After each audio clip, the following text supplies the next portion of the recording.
Hey kids, do you like wrestling? Well, we like wrestling too. We are Shake Them Ropes here on the Voices of Wrestling Podcasting Network. Myself and Chris Novembrino kind of doing a lazy river of wrestling criticism, going through the news and whatever happened in stateside television wrestling. And also, you know what? Sometimes we just like to watch old stuff and talk about that too. Love for you to give us a listen. If you haven't already, we are Shake Them Ropes here on the Voices of Wrestling Podcasting Network. All you homeowners have unique needs. Some feel the need to paint their door a vibrant shade of blue. Others have the need to decorate their bathroom with fish, anchors, and other nautical items. And because each homeowner has unique needs, Geico helps you get the right coverage for your home and what's in it. That way, you get exactly what's right for you, even if your needs are unique. Get more with Geico. This podcast is a member of the Voices of Wrestling Podcasting Network. Visit voicesofwrestling.com to hear the rest of our great podcasts, as well as show reviews, columns, opinions, and updates across the world of wrestling. Thank you so much for supporting WWE and NXT and me. You're so sweet.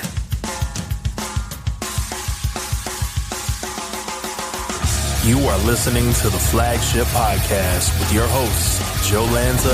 Let's pull over and have a wank, and then they pull over and have a wank, and then they do what they do, I don't know, that's sex positive. Rich Cringe.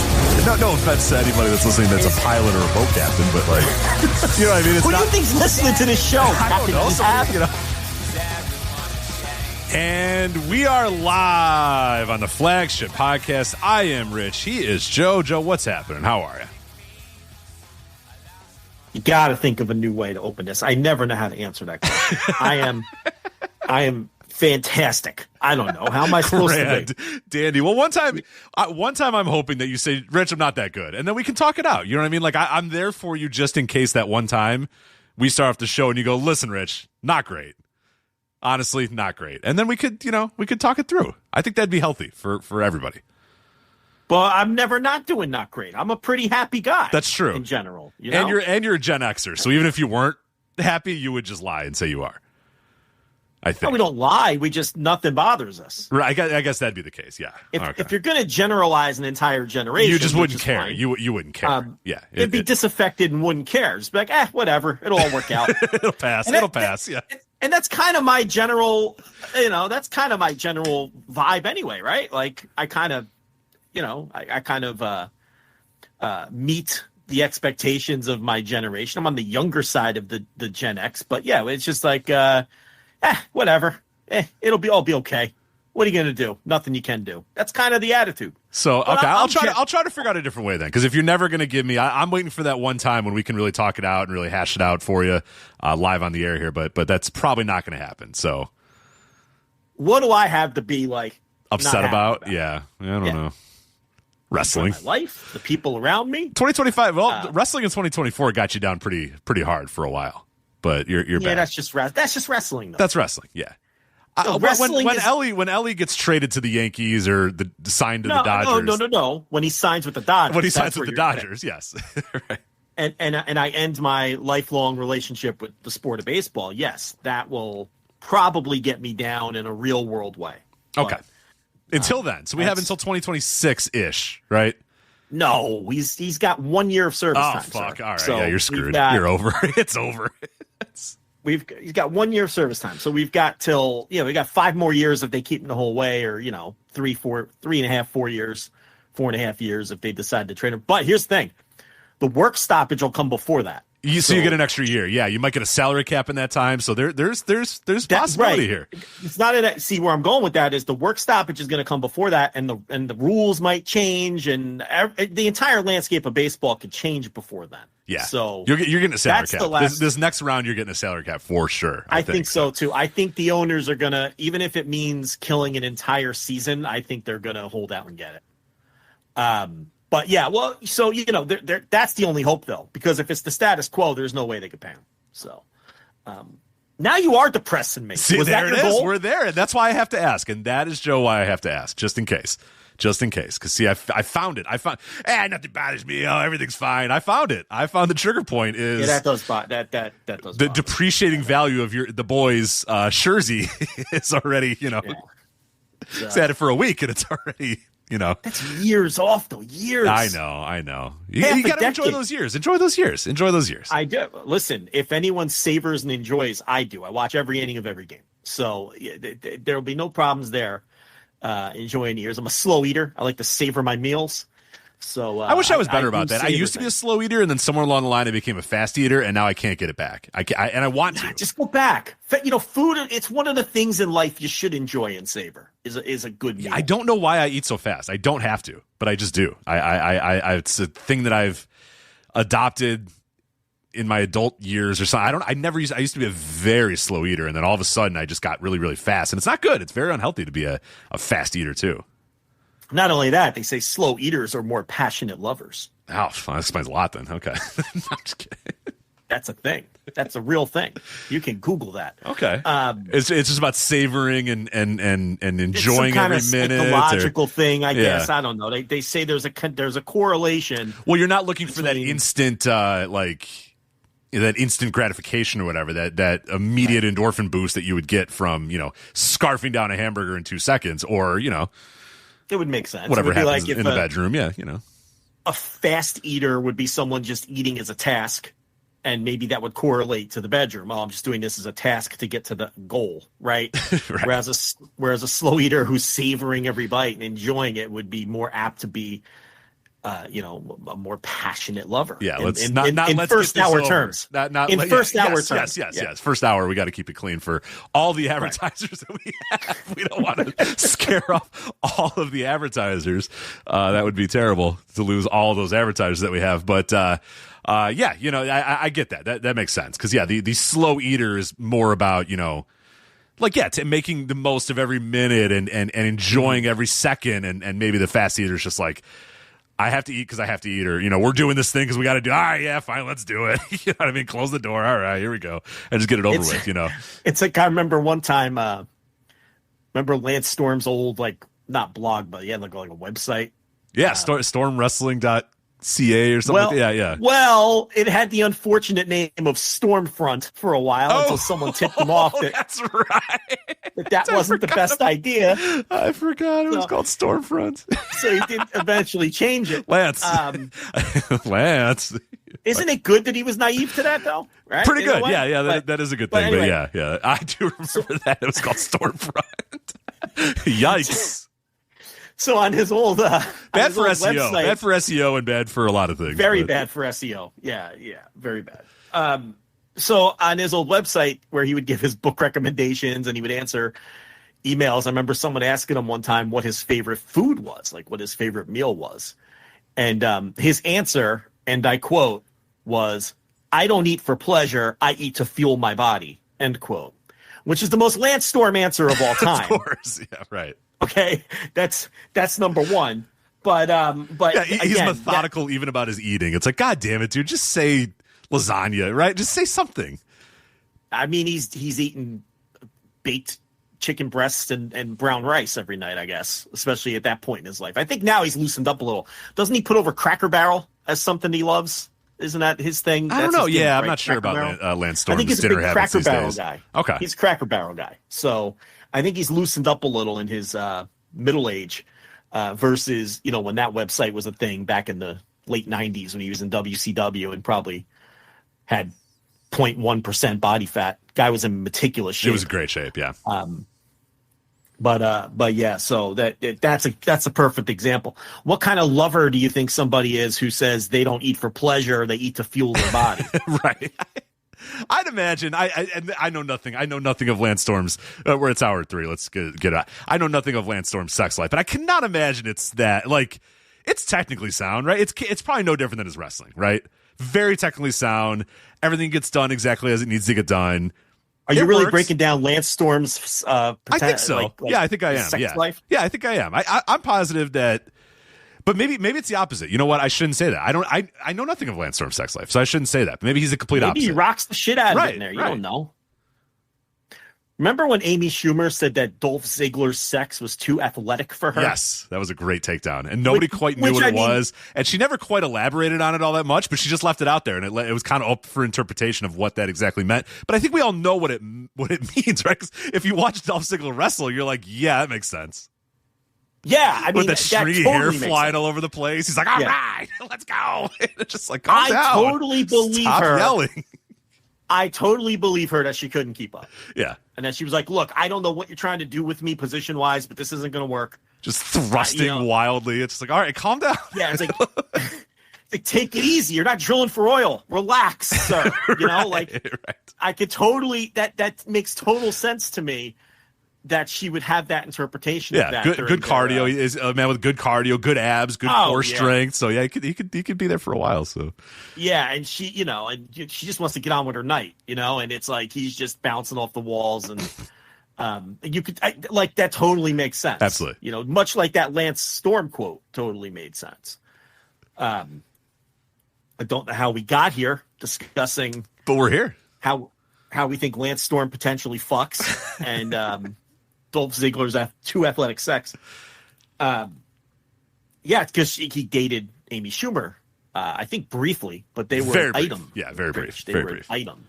They were an item, yes. A Hollywood item, yeah. Amy Schumer and Dolph Ziggler. Yeah, the too athletic sex. I remember that being a thing. Yeah, his sex was too athletic for me, she said. She couldn't take it. Good for I get that complaint often from women. Like it was something that you're was too often athletic? said about me. The sex was just too too athletic and too much action. Too many high spots. Too many high spots. Yeah, slow it down a little. Grab a hold. Slow down. Grab a hold. Too many high spots. Yeah, I guess. I mean, wasn't an uncommon complaint that I would get in my single days. You and Dolph. Great. You and Dolph. Me and Dolph together at last. Yeah. Anyway, well, speaking of, I have no segue for that at all. Here's the things we're going to talk about on tonight's episode of The Flagship. We're going to talk about NXT Vengeance Day, the most recent PLE from NXT, featuring all the NXT superstars. NXT Vengeance Day 2025. We'll review that show from top to bottom. I will talk about the brand new name for the formerly known as Ricky Starks. He is now Ricky Saints, and he's got some quotes about how he came to this name. How this you're probably racking your brain. You're saying, I cannot wait until the Flagship boys let me know how New Orleans born Ricky Starks came up with the name Ricky Saints. But just you wait. We got it for you here. He went on Busted Open After Dark, which is a thing that I definitely knew existed before earlier today. Busted Open After Dark. He went on there to explain his brand new name, Ricky Saints. We'll talk a little bit about that. We're going to cover the 2024 Wrestling Observer Awards. Those came out last Friday, right after we did the Flagship. So we're going to touch on those a bit. We're actually going to do the Champion Carnival lineup this time. We got time. We have plenty of time to do it. It doesn't start till April 9th. So, hey, if we somehow find a way to not do it on the show, we're still good. It's all the way until April 9th, but we'll try. Don't lie to the people. It's not because we've got time this week. It's because we have nothing else to talk about. I think we got a few things. I think we're be honest with the people. I have bits planned in case we need. In case we have time. Yeah, no. I have Surprise bits. Bits. It's a good bit. You'll like this one if it all works out. But it requires a couple of moving parts. So I don't know if all those moving parts are going to work out. But I got a bit for you a little bit later in the show. So a bit. I know you like bits, and I got a bit for you. Well, look, I can't do surprise game show anymore because when I play the music, you can't hear it. Right. Which still, scientifically, still makes no sense to me. You can Your hear mic's when I talk too into the good. mic. Yeah, you have a good mic now, so these mics are designed to pick up voices and mouths when you're directing towards the mic, but not your phone. It's obviously trying not to get sound from all over the place. So it's a good mic. The problem is you have a a mic. In your old days, the old Logitech USB headset, that thing picked up everything. Every door creak, $20 USB headset. every walk, your old puppy. Every time she, every little toenail on the floor. Which I don't mean to spook you or anyone else. Sometimes I hear that from upstairs. Yeah, Tuesday. I bet. I hear Madeline's little toes tapping on the hardwood floor down here, and it freaks me the fuck out. Now, that's probably my mind, obviously, just from hearing that sound for 15 years. So ingrained in you, yeah. But every now and then I feel like I hear it. And every now and then I feel like I hear her scratching on the back door like she's got to go out. probably because it's just ingrained in my memory. Maybe she's still checking it out. Yeah, I don't know. You're not a spiritual guy, so I don't know if you. Well, maybe you are. I don't know. I guess I don't know if you're a spiritual guy or not. But hey, you know what? That'd be kind of cool. It'd be kind of cool if she's still hanging out in the house. I'm not bothered by it. Still hanging out in the house, walking around. I'm like, what's up? Well, I'm going to tell you something else that's really weird. For like the first 2 or 3 weeks after she died, right? We would get ready to like leave the house, and we would turn the TVs off and get everybody organized, and TVs would turn back on upstairs. Interesting. Okay. Now that never happened before she died. Okay. And the one thing with her is because she was blind, she would often step on the remotes because she didn't know where the hell she's going. And she would accidentally turn on and turn off TVs. It was like a thing, right? So for the first 2 or 3 weeks, TVs in this house would randomly turn on that were previously off. We go, what's that? And we go, oh, the TV's on in like one of the bedrooms. Like, and then we have to go turn it off. It happened for like 2 or 3 weeks, and then it hasn't happened since. But for those 2 or 3 weeks, TVs in this house were randomly turning themselves on. Interesting. Okay. You explain that to me, Rich. I can't. Yeah, and it that's slowed down. That's not happening anymore. It doesn't. No, it stopped dead. It doesn't happen ever anymore. It never happened before, and it hasn't happened since after a couple of those weeks passed. So it's not like some electrical issue, because why wouldn't it still be happening? Right. I like that. You know what I mean? Part of me likes that. I'm not a spiritual guy, and I don't think I believe in ghosts, but part of me wishes I could believe in ghosts, and part of me wishes that it'd be true, because that'd be really cool that someone that I loved or something that I love passed away and then still just comes and checks out. Hey, how you doing? What's up? Like, yeah. I don't know. And like, I'm kind of conflicted about that because I'm not spiritual on any other level whatsoever. I'm pretty much as atheist as you could be, and I don't think. But part of me kind of, I don't know. It's a weird part of me that kind of wishes and hopes that I'm wrong and that there is some sort of you know what I mean? Yeah, because that'd be great. That'd be great when this guy over here next to me, this guy who's my shadow a couple inches from me right now, passes away, that he could still show up and I'm doing a podcast and there he'd be right next to me or walking around the house, because I'd hear those piddle. I mean, they're ingrained in my head too. Louis walking around the house and like that'd be. I'm sure I would love to be able to hear that again. You know, when he eventually does pass, it'd be nice to be like, hey, yeah, he's still here, still hanging. That's awesome. Yeah, I'm not conflicted by it. I'm comforted by it. I don't. It's great. Mind. That'd be awesome. Like if she's like, if her spirit's like in this house, that's great. I don't have any problem with that. It's a good house. It's a happy house. Then she wants to go back to that happy house. Yeah. She's buried in the back. When I make the baked chicken, I always bring her some baked chicken. Look at that. I love it. And I leave it out there. And because the baked also chicken, the area raccoons, whether she eats it or the area raccoons eat it, someone's having a good time. That's all that matters. Listen, that was her. She would smell me baking a chicken, and no matter how blind or deaf she was or how old she was, those noses, that nose always works. She's clawing up the cabinet trying to get to it, right? Yep. So that was her thing. So I'd always have to give her a little dish of the baked chicken. So I've continued to do that. Whenever I make a baked chicken, I get her dish, because I still have her dish. I get her dish, I fill it with the baked chicken, I bring it outside, give her baked chicken, have a little conversation with her, and then. Yeah, the kids think it's, they're a little young, so they think I'm nuts, but they'll know. They'll get there. They'll get there in their adult life. Yeah, they'll remember that. Yeah, well, one with Miss Maggie Moo, because that's going to be their pet that they're attached to. Yeah, you see, they were a little too young and they weren't there her whole life. But yeah, so if she's here in spirit and she's tapping on the fucking floor to tell me she's here, that doesn't scare me or bother me. I find that comforting. I find that comforting. It's great. So we're also going to talk about, speaking of the life and career of Gran Hamada, who passed away last week at the age of 74.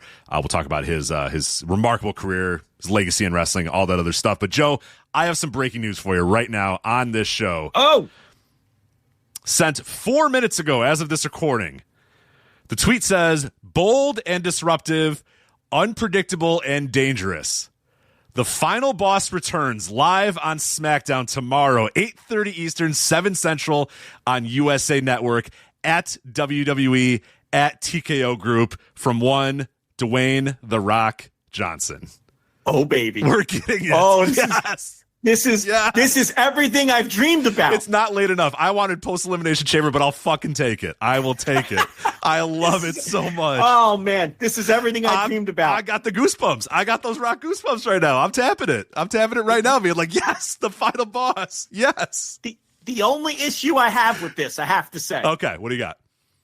is just when Levesque was going to sit down and finally read the Janelle Grant complaint. He's got to tear up the WrestleMania script and rewrite everything. Well, yeah. Darn it. Maybe one of these days he'll be able to read the complaint about his father-in-law, who he worked for 30 years, that he allegedly didn't know anything about. One day he'll get to the complaint. He'll get there. This is fantastic. This is everything.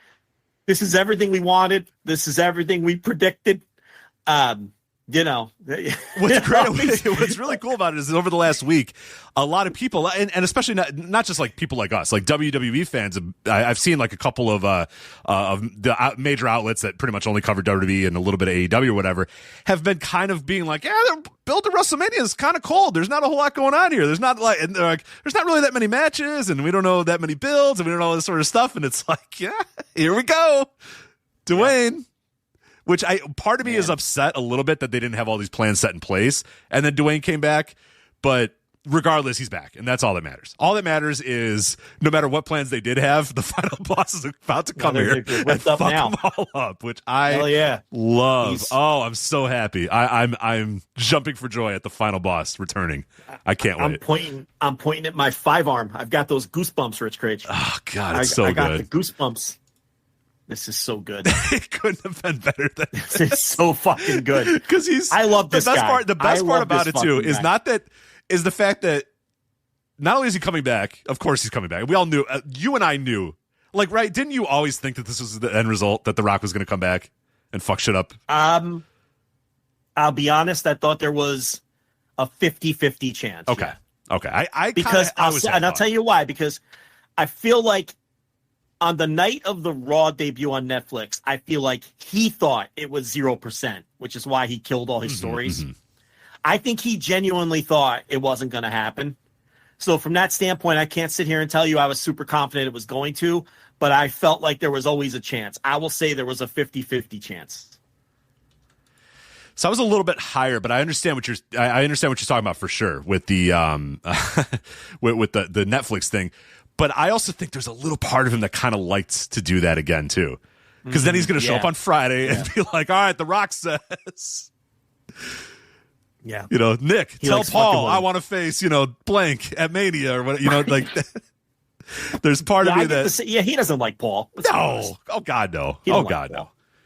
No. There was that one clip, I think it was on the Raw debut, where, he comes backstage and he's shaking hands with Nick and he's shaking hands with all the guys, and Paul sticks his hand out and he just walks right by him. You're like, maybe. Really? Is that real? I think so. Yeah. I'm pretty sure it was in the Raw debut. And now he may have just missed him and he may have not noticed him or whatever, but there's a little, like, I wouldn't say Paul does, like, it's not like a very blatant, like, stick my hand out, but it's a little bit of like, here you go. And then you can tell. It's not the Miz. Do you ever see the one with the Miz and Gorilla? And ignores him? It's not that one? It's not that one, but it's pretty bad. And again, I don't know if that was just an accident by one Dwayne Johnson, but I'd imagine.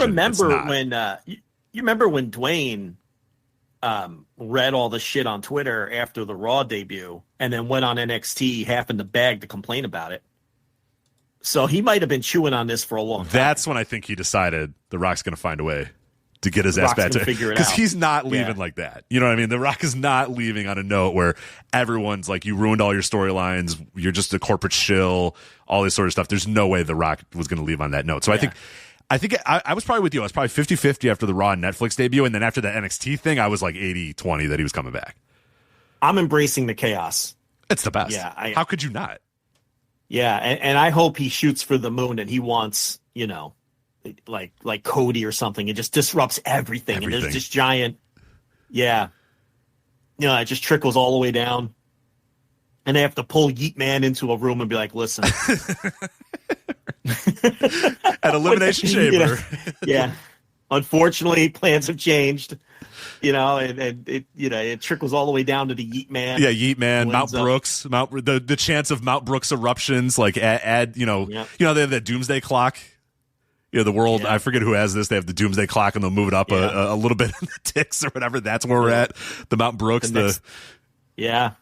At the next TV, Levesque takes Jay Uso in the room. He says, listen, Jay. Pats him on it does like a hard pat on the chest. Like, listen, bud. We appreciate you, Jay, and you know how this business is. And unfortunately, There's going to be some changes, and but we've got a great new idea for you. It's called the Andre the Giant Memorial Battle Royal, and I think it'll be a great opportunity for you to eliminate 19 other men. And do they still do the Andre the Giant Memorial Battle Royal? Gun to my head, I have no fucking idea. Yeah, gun to my head. I think they do it on SmackDown. They do it on the SmackDown. Yeah, the WrestleMania SmackDown. Yeah, that's it. Yeah. Yeah. So look, that's it. Maybe he can win the Andre the Giant Memorial Battle Royal. Well, if you recall, I mentioned in our Royal Rumble post show that I mentioned one of I think the reasons why Jey Uso won is I think they wanted to keep the runway clear in case of breaking case of Dwayne, where.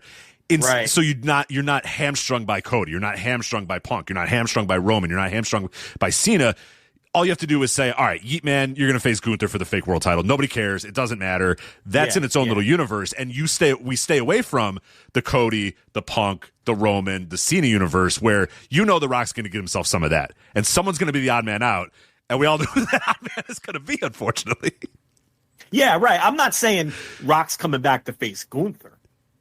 I'm saying Rock's going to be it's all going to then trickle down. They might have to say, okay, Gunther, we're going to have you face something out or whatever. But because Rock will take Cena's spot, Cena will get bumped down to the next guy, Punk will get bumped down, and then Punk will end up wrestling Gunther instead of Jay. That's what I'm saying. I think everything. I think Phil's probably going to be facing old Colby Lopez again at WrestleMania. Well, you could switch the name. You could switch the names around, but you get the idea. It's a trickle down, and everybody gets bumped down the spot.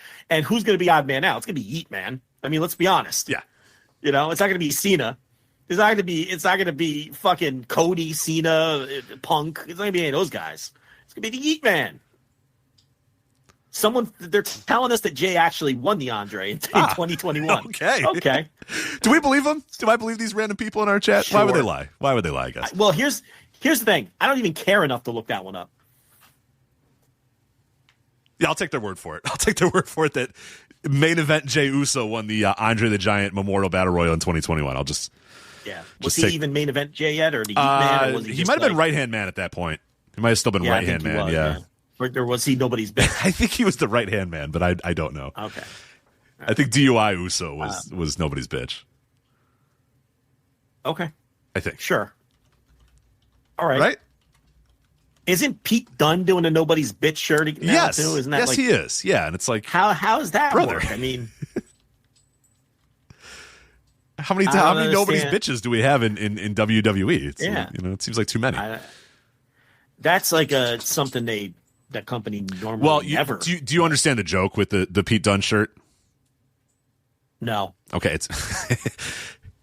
it's a double entendre, as the kids would say, Joe. It's Pete Dunne's nobody's B asterisk TCH, which could be interpreted as nobody's bitch, right? Right. But could also be interpreted as nobody's butch. Oh, got it. Because he was FKA Butch. Because remember Vince McMahon saw it and put him in a duster hat and suspenders. Yes. Butch. I think he's Butch. I think that's a good moniker for him. Butch. Okay. All right, now it makes more sense. Hi, Vince. I'm Pete Dunne. I think you're Butch. I think that it's still a little too close to the Jay or Jimmy shirt. I'm still not convinced you're 100% right that it was Jim. But yes, all right. Sure. Yeah, but this is great news. I'm flying high now with this Rock news. It's my heart is fluttering. It's just so perfect. It's so it's a little too early, but it's not that early. You know what I mean? It's good enough. It's right in the middle. You know what's fun is they got once that Elimination Chamber. That's in like a week or whatever, so they have a little bit of time to. So it's not everything's not locked in stone, but March 1st. March 1st. He should have waited, but that's okay. He should have waited, till after. I wonder if Nick said like Dwayne, can you please at least before the Elimination Chamber, please. Paul's got a rickety heart. You can't do this to Paul this close to Elimination Chamber. Khan gives a shit. He doesn't care. He doesn't care. He doesn't care. He doesn't give a shit. Probably likes fucking with Levesque too. Maybe he'll just go out there and cut a rah-rah promo. Yeah, tell everybody to sure. get their tickets. Maybe he's promoting the UFL, because when's their season kickoff? When is the UFL season kickoff? Probably very soon. Yeah, maybe that's what he's There's going probably to promote. I'm sure there's a team called the Brahma Bulls that he can put over. And that could be it. I'll say the tweet, bold and disruptive, unpredictable and dangerous. That's ominous, though. Yeah, it is. That doesn't scream, I'm coming in there to just, talk about the UFL. Bold and disruptive, unpredictable and dangerous does not strike me as... Well, he fucking whispered something in Cody's ear, and we never got any resolution on that. Handed him a gift or something, right? There's some kind of exchange of some type. I'm all about it. It's so and then good. I'm going to watch. I have to watch live, right? I'm all about this. You're not watching that. Who are you kidding? No, I might. And no, you won't. I love the disruptor, the bold and disruptive, unpredictable and dangerous, or whatever the fuck. I love when The Rock fucks shit up, though. He's like my favorite wrestler in the world because he just comes in and you just know. Disruptive. You just know how angry and disruptive he is back there. There's a pervert, and also he flies off the. You never know what he's going to say anymore because he gets real. Like that NXT promo, he gets real. He gets a little jumpy these days. So you never know what you're going to get from The Rock with a live mic. A little bit of that tequila. What do you like better? Got a little bit of that tequila coursing through his veins. That'll get things going. Who do you like better, the bold and destructive Rock or the powerful and attractive Gene Simmons? Bold and destructive Rock for sure. Never much of a kiss guy. That's a great tagline. It's the powerful and attractive Gene Simmons. Yeah, it's pretty good. He introduces himself that way. I mean, it's fantastic. I mean, you got to hand it to him. You do have to hand it to him. And the fact that he owns like 10,000 copyrights and makes money off all sorts of shit that he has nothing to do with at all. That it's to appreciate him with that. But no, never much of a kiss guy. So I'm probably more of a bold and destructive Dwayne Johnson. Did you see the old Eric Bischoff story of the Kiss Demon and Dale Torborg?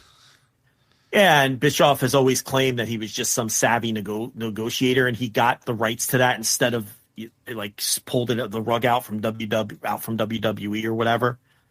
And someone asked Gene Simmons about that, and he was just like, yeah, we were going to do it with WWE, but then this guy who he just kept calling me, he just kept offering more and more money. So we were like, all right, fuck it. Let's just give it to this guy. Like savvy negotiator. He just overpaid them for Dale Torborg. And then it was right.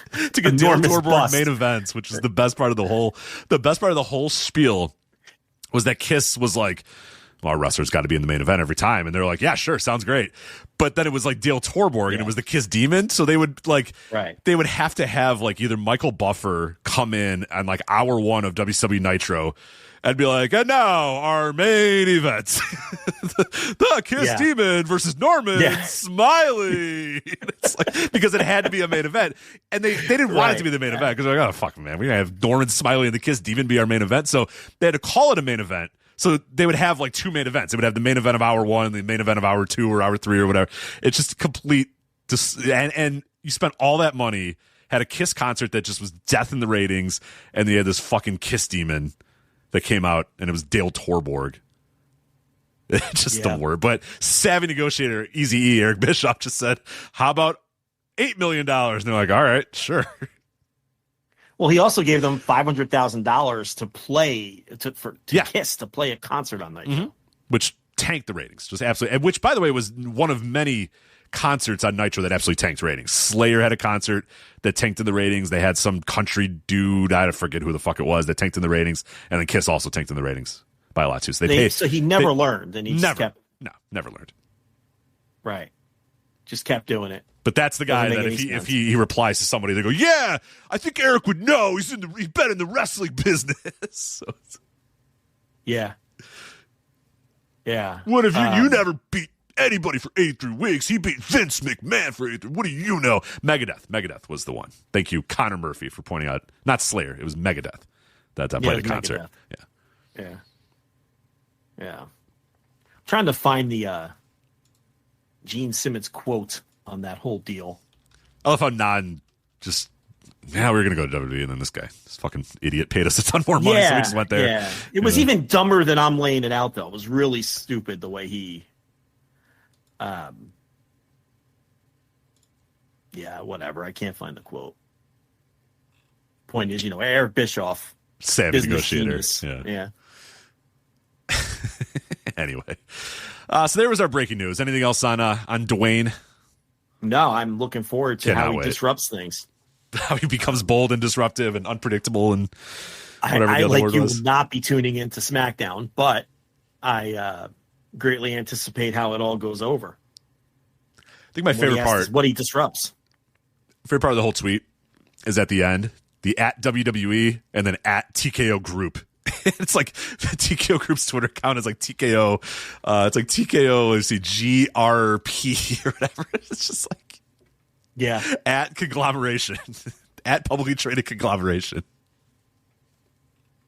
Ridiculous. Bold and disruptive, unpredictable and dangerous. The final boss returns, live on SmackDown tomorrow, 8 Eastern, 7 Central on at USA Network, period. Space, line break, at WWE, line break, at TKO Group. I found the quote. All right, what do you got? So in his book, Bischoff talks about how he did the deal with Kiss, right? And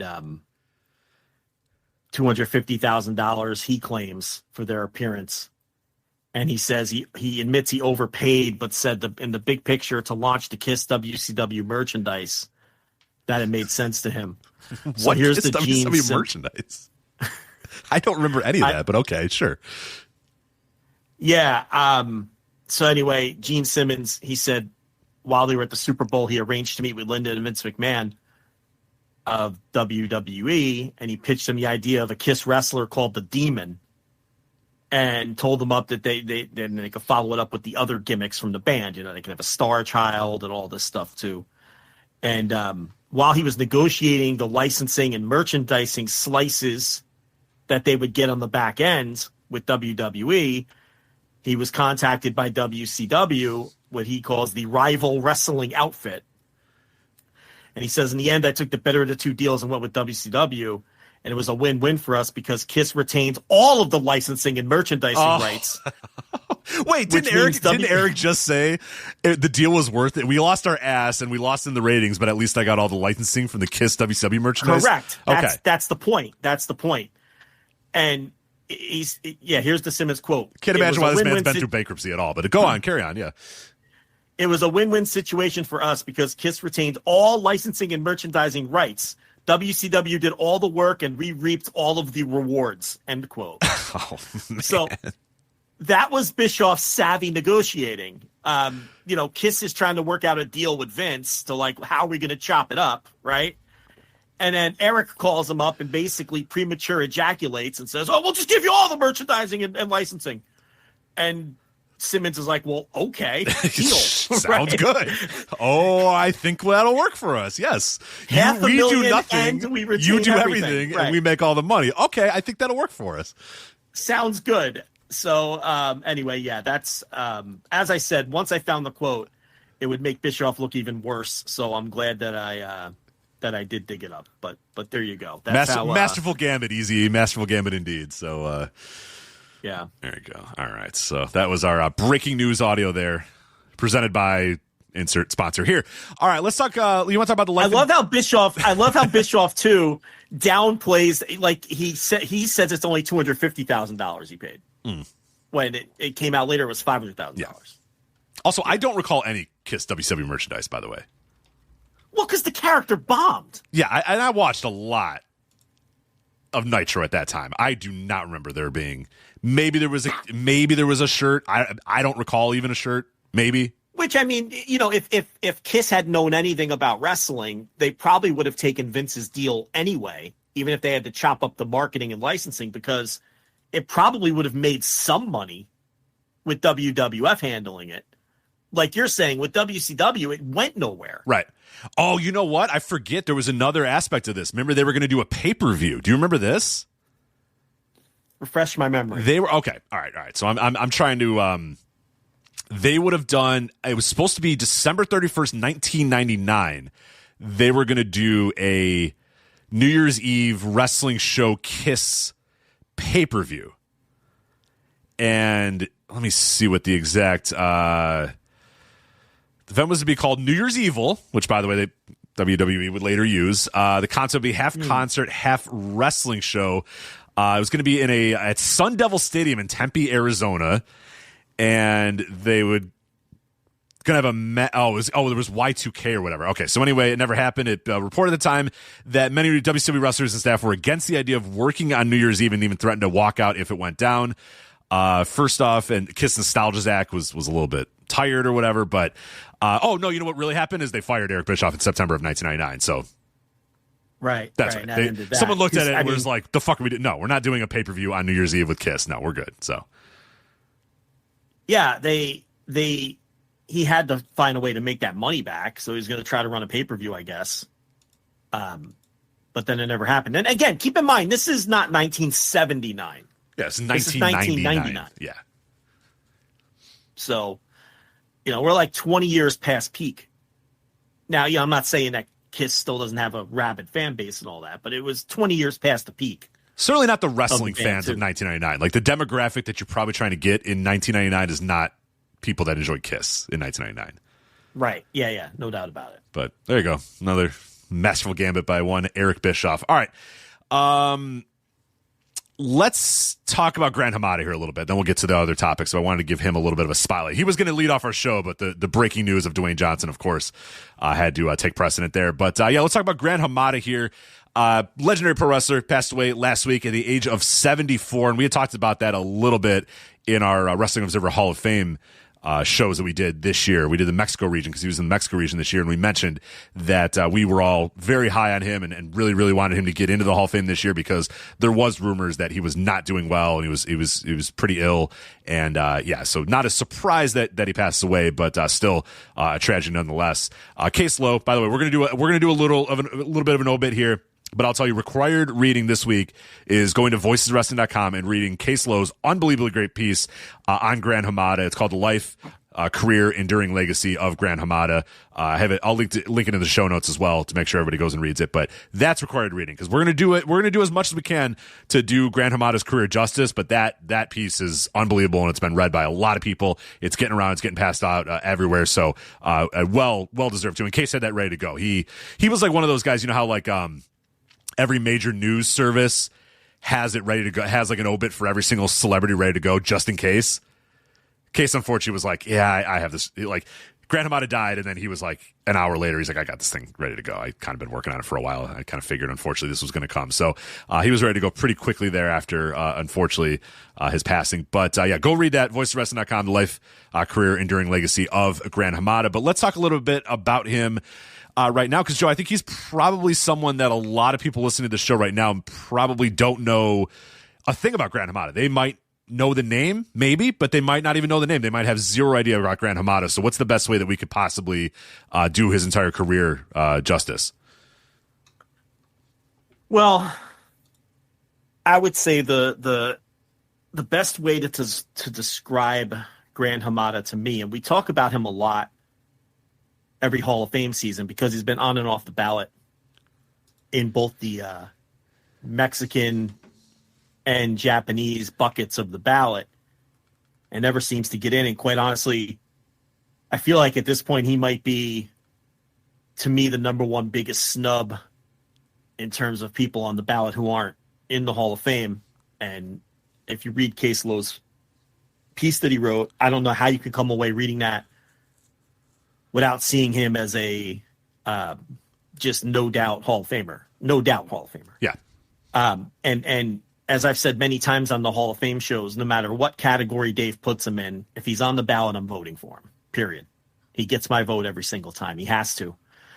Gran Hamada, to me, and this is not because he just passed away. This is not, legitimately, is one of the most influential professional wrestlers ever.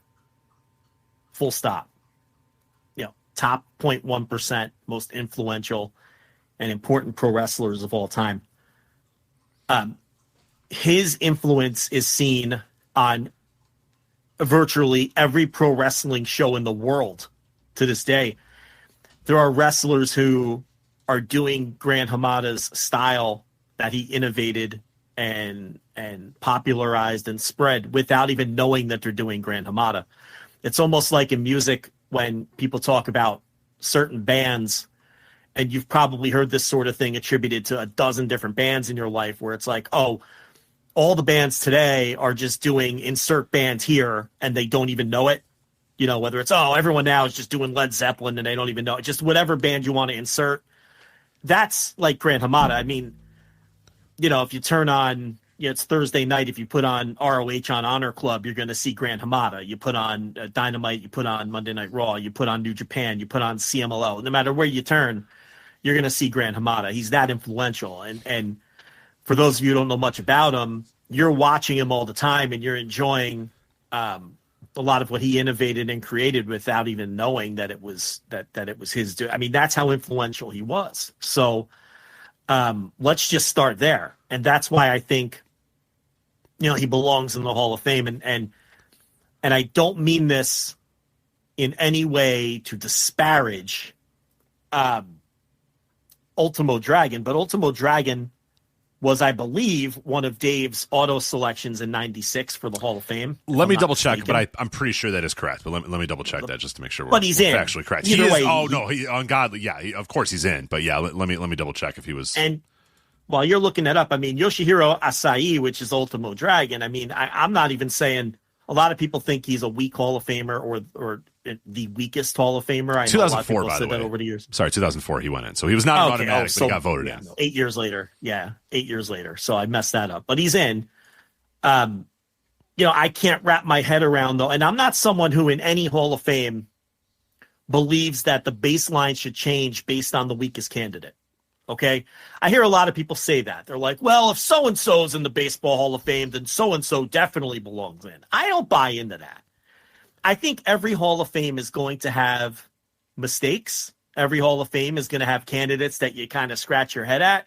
And I don't believe that means you need to lower the bar to the standards of the lowest candidate, right?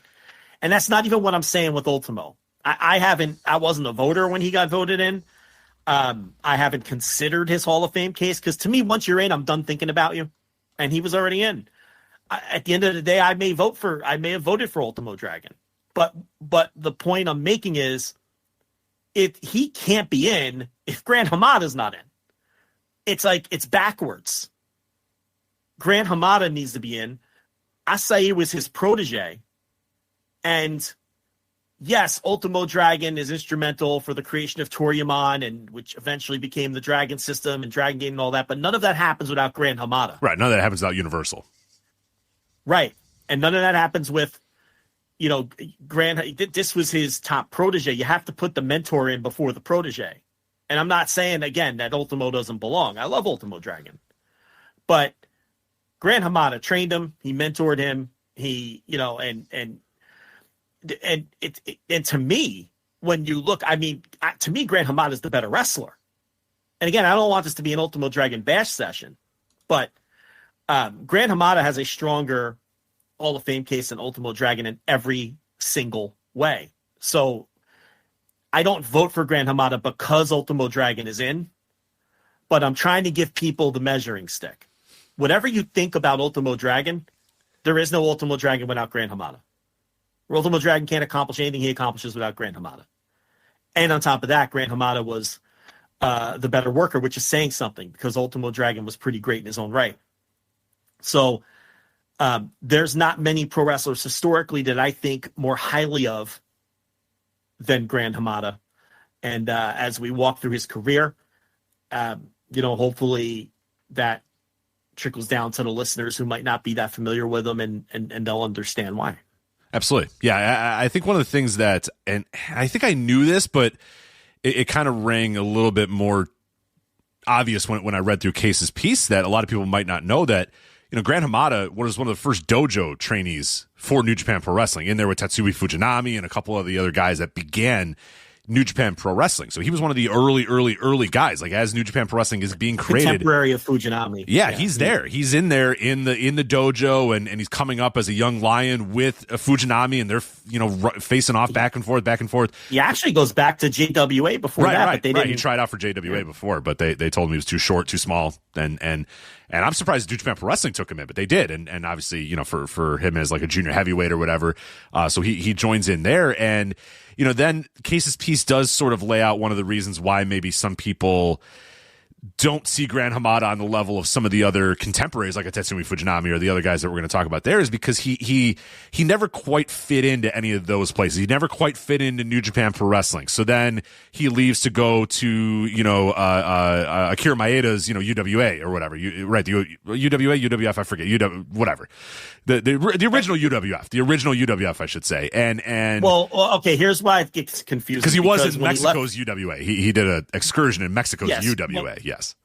More than an excursion, really, because when he initially went on an excursion to when Mexico's UWA was first forming, when those guys split off from EMLL, but he ended up staying there, and that's an important part of his career because that's when he was working on top and drawing all those big houses, and that's the one period of his career, those mid to late 70s in the UWA in Mexico, where you can point to him being a major draw and a major star, because he absolutely was a major draw and a major star in those days when he was working that group in Mexico for those 3 or 4 years before he started bouncing back and forth again between the UWA and New Japan. And that's where it gets confusing, because he was a top star in the UWA in Mexico, and then he was also part of both versions of the UWF in Japan later. The first UWF, which quickly became a shoot fighting promotion, but didn't start off that way. It was kind of a blended styles promotion, and he was an important part of that at the start. But then when Sayama entered the scene, and he was also a contemporary of Sayama, the original Tiger Mask, Sayama wanted to take it in the shoot fighting direction, and Hamada and all the luchadors that he had brought in. I think he worked Perro Aguayo maybe on the first UWA show. Let me fact check UWF show. Let me fact check myself on that. Kind of got bumped out when they just went full on. Yeah, he worked Perro Aguayo on the very first UWF show. In the, I don't think it was the main event. No, it was the semi-main event. It was Akira Maeda and Hamada, and it was supposed to be mixed blend styles, but then Sayama came in, and it, as everybody knows, it became a shoot fighting promotion. Yeah. And then obviously he was later part of the second UWF, which I guess we'll call Universal for the sake of confusion and clarity, which was more, that second UWF in the early 90s was the full-on Lucharizo style that kind of was intended to be part of the first incarnation of the UWF. So, right. So to kind of to get to where we're at right now with Gran Hamada, just kind of give you an idea. Of course, he starts out as a dojo trainee with New Japan Pro Wrestling, and then, like Joe said, he goes to Mexico and finds his footing there in a big way. He comes in and he's doing big houses, big star with guys like Perro Aguayo and a bunch of guys like that, and 10,000 seat arenas and all these sort of. I mean, he's there. He's making a big time deal in Universal, and I think also he did a little bit of EMLL at the time too, as it was, you know, the future CMLL, what eventually would become CMLL. He's there, so yeah, he's that. I think that's one of the things that kind of sets him apart from, like, there's not only a thing like you're saying, like he's the forerunner of, you know, Lucharizo, and he's why Ultimo Dragon exists. He's why Dragon Gate exists. He's why all these other things exist or whatever, but he's also was a massive draw in Mexico too, which I think really only helps his case even more and makes it even more ridiculous that he's not in the Hall of Fame. Because when you look at that sort of stuff, you're like, oh my God, yeah, of all the guys, not only is he that influential, but he was a big time deal and was selling out buildings all across Mexico before he even began innovating this whole different style in Japan as this hybrid of lucha and puro that he would bring back with him when he came to Japan again. So yeah, just to get to that point, I think he's already got an amazing career, and we're in like the mid 80s now, and now things are going to really start. I should say the early 90s, and that's when things really start going nuts. As you know, he goes to All Japan Pro Wrestling, then he decides, I don't really fit in here either. I'm going to make my own thing, and he makes Universal. He makes Universal Lucha Libre, and that's it, man. That is the forerunner of Dragon Gate. That's the forerunner of Michinoku Pro. That's the forerunner of Osaka Pro. That's the forerunner of all these other things that all kind of fit that style that we're so used to right now. You know, what eventually would become Chikara, like all those sort of that whole idea of blending Japanese style wrestling with lucha. it's commonplace now. We kind of know what it looks like and we're aware of it now, but he's the dude. He starts it. He's the first guy to do that. Well, it was largely on that UWA run in the late 70s where he headlined, that was Raymond Doza and when Rene Guajardo and people like that. And they were drawing those big houses, sometimes over 10,000 paid twice a week. And I think he's credited with 25 to 30. Gran Hamada is credited with 25 to 30 main events that drew over 10,000 people during that run. So the idea that he was never, there's often criticism that he was never a top guy or a major draw, but that's simply not true. And there may be even more shows than that because obviously the record keeping from that time in Mexico is very sketchy. But we know he was a top guy during that UWA run, and we know that he was drawing big business on top. So when he was there, and that's, so if you're looking at a Hall of Fame resume, even if you want to, for some wild reason, set aside the fact that he's one of the most influential wrestlers in the history of the business, and you want to set aside the fact that if you watch his matches, there's no way you can conclude that he wasn't an incredible bell-to-bell pro wrestler with Hall of Fame level bell-to-bell ability. He also does longevity is a major factor too. And the guy started in 1972 and he retired in 2018, working that style, working the style that he did. I mean, that longevity is almost unmatched. I mean, that's an insane longevity. Yeah. But on top of that, he also does offer something in terms of this wasn't a guy who was some boutique wrestler who worked undercards his whole career. He was a legitimate top guy who drew 5-figure crowds as his peak of a star. Now, did he ever match that in Japan? No, he did not. He never matched that level of stardom in Japan. But, and you would never, put him in the Hall of Fame strictly based on his drawing ability. There have been plenty of wrestlers historically who were top of the card, major draws for a couple of years and then never did it again. But it's not like he has nothing to offer in that category where historical significance, he has everything. I mean, it's a no-brainer, and in his bell-to-bell work, it's a no-brainer. So, and then like you said, he went back to New Japan, and then he spent some time in All Japan, all this time, by the way, still bouncing back and forth to Mexico and training people, the next generation of guys, and all of that. I mean, whether it was, like we said, Ultimo Dragon or Great Sasuke or Taka Michinoku, Kaz Hayashi, Dick Togo, Super Delfan, we can sit here for an hour and name the people that he either directly trained or indirectly trained. And then if you want to do it like an NFL coaching tree and look who those people then train, I mean, forget it. It all starts with him because he's the one who went to Mexico as this undersized guy who is listed at 5'6", but the reality is probably 5 foot. I mean, he's tiny. If you go watch this stuff, go watch the ECW matches that he had that we'll talk about in a minute and just see how small he is, and he blended the two styles and essentially created the Lucha Racer style we see today everywhere in the world. He changed the trajectory of how the juniors worked in Japan. He changed the trajectory forever of how wrestlers work in America, which is still felt today. He changed the trajectory in a lot of ways in Mexico to how people work, so that's how massively influential this guy was. And then, like you said, once the second UWF formed and took off, and finally, because he had been part of so many startups and got bumped out, whether it was the first UWF or when the Japan Women's Group tried to incorporate men and that flopped and didn't work out. It was going to be built around him and it didn't work out. So when the second Universal did work out, the style really took hold. And then, like you said, that led to the Michinoku Pro, and then later Toriyamon, and then later Dragon Gate, and then all of the other offshoots that you mentioned, like Osaka Pro, or you go right down the line with still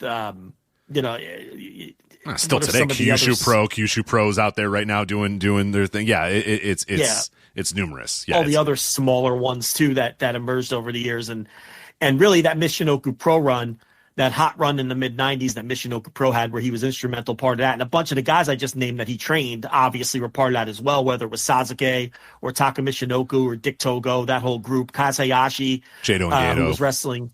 Shiru at the time, Men's Teo, all those dudes who, he trained the vast majority of those guys. And Michinoku Pro was a hot drawing promotion for a little while there. And that's what got the attention of Paul Heyman when he booked those guys for those ECW shows in 97 and 98. And, most people probably remember the barely legal 6-man tag with Gran Hamada, Great Sasuke, and against Kaientai. But it wasn't Naniwa. It was Masato Yakasuji. I can never pronounce that guy's name.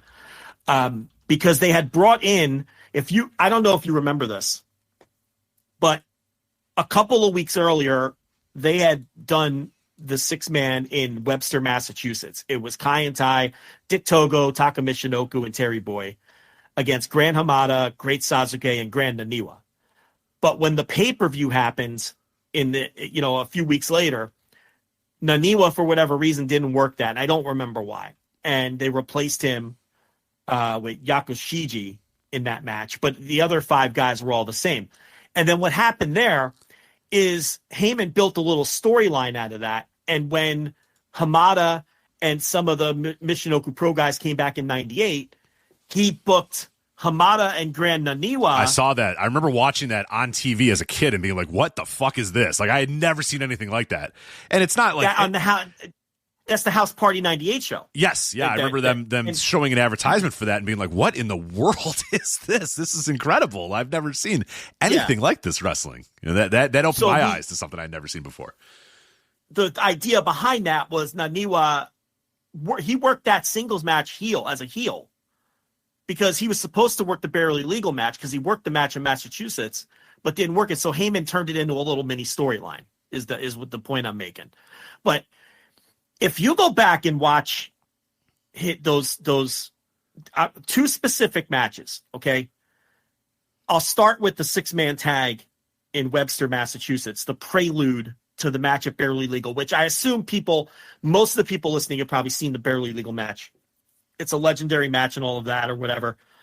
But the match they had in Webster, Massachusetts a few weeks earlier, there's a great example of what a great fucking worker Gran Hamada was. There's a spot in that match where Taka Michinoku, he gives Naniwa like either a dragon suplex or a German suplex where you hold and go for the pin. Right. Think of the dragon suplex. But Naniwa loses his balance, and it's like, we've all seen that spot go ugly, right? Where the guy can't keep his shoulders on the mat, and he's like losing his balance.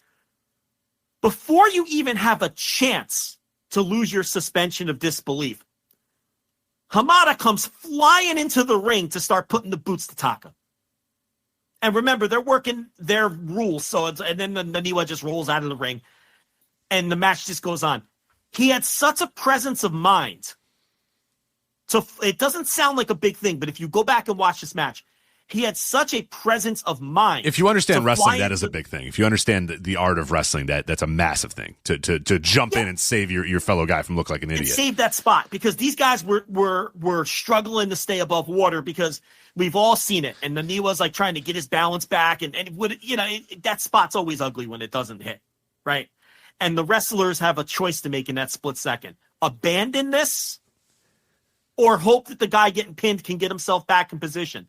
I also wonder if Hamada was aware of the reputation that the ECW crowd had at that time too, which especially for these guys were probably waiting for them to fuck up and scream at him and yell at him and jeer him or whatever too. So there's probably a little bit of element of that too, of let me get in there and save it so that these fans don't start turning on this match or start doing whatever. Well, no matter what it was, he had the presence of mind to fly in there. And I'm telling you, if you go watch this match, and you know what's funny, as I'm talking, I'm pulling it up to see if it's on YouTube. This is so funny to me. This match is on YouTube, and it's uploaded by WWE, and they have it mislabeled with the wrong date and saying it was from the ECW arena. Oh, and it's God. uploaded by WWE. Is that the First of all, the 4/7/1997? Is that the one? Okay, yeah. That's not what it is. Yeah, like, you can clearly see that's the town hall in Webster, Mass, because it has the balconies. It looks nothing like the ECW arena. No, that's number one. Yeah, I just fired it up. I could see confusing that maybe with Hammerstein because of the balconies, maybe with Manhattan Center or something. Yeah, it's okay. I can see it. Kind of looks like the Manhattan Center if I didn't know any better. Yeah, but to confuse that with the ECW arena, and I don't know where the fuck they're getting that 4/7 date. The only thing I can conclude, okay, is that they aired it on 4/7. They may have aired it on 4/7. Let's see. I think I could figure that out. Let me give me 1 second here, and I can try to figure that out. Yeah. Barely Legal was the 13th. They may have aired that a week ahead to hype up the same guys coming to Barely Legal. That's probably where they got the date, but that was not the ECW arena. I mean, that's ridiculous. But if people want to go back and watch that, it is on YouTube, and you can see the spot that I'm talking about. And while Rich is trying to figure out if they aired it on 4/7. Yeah, I'm not finding a whole lot right now. It was recorded. The show is from February 14th, 1997.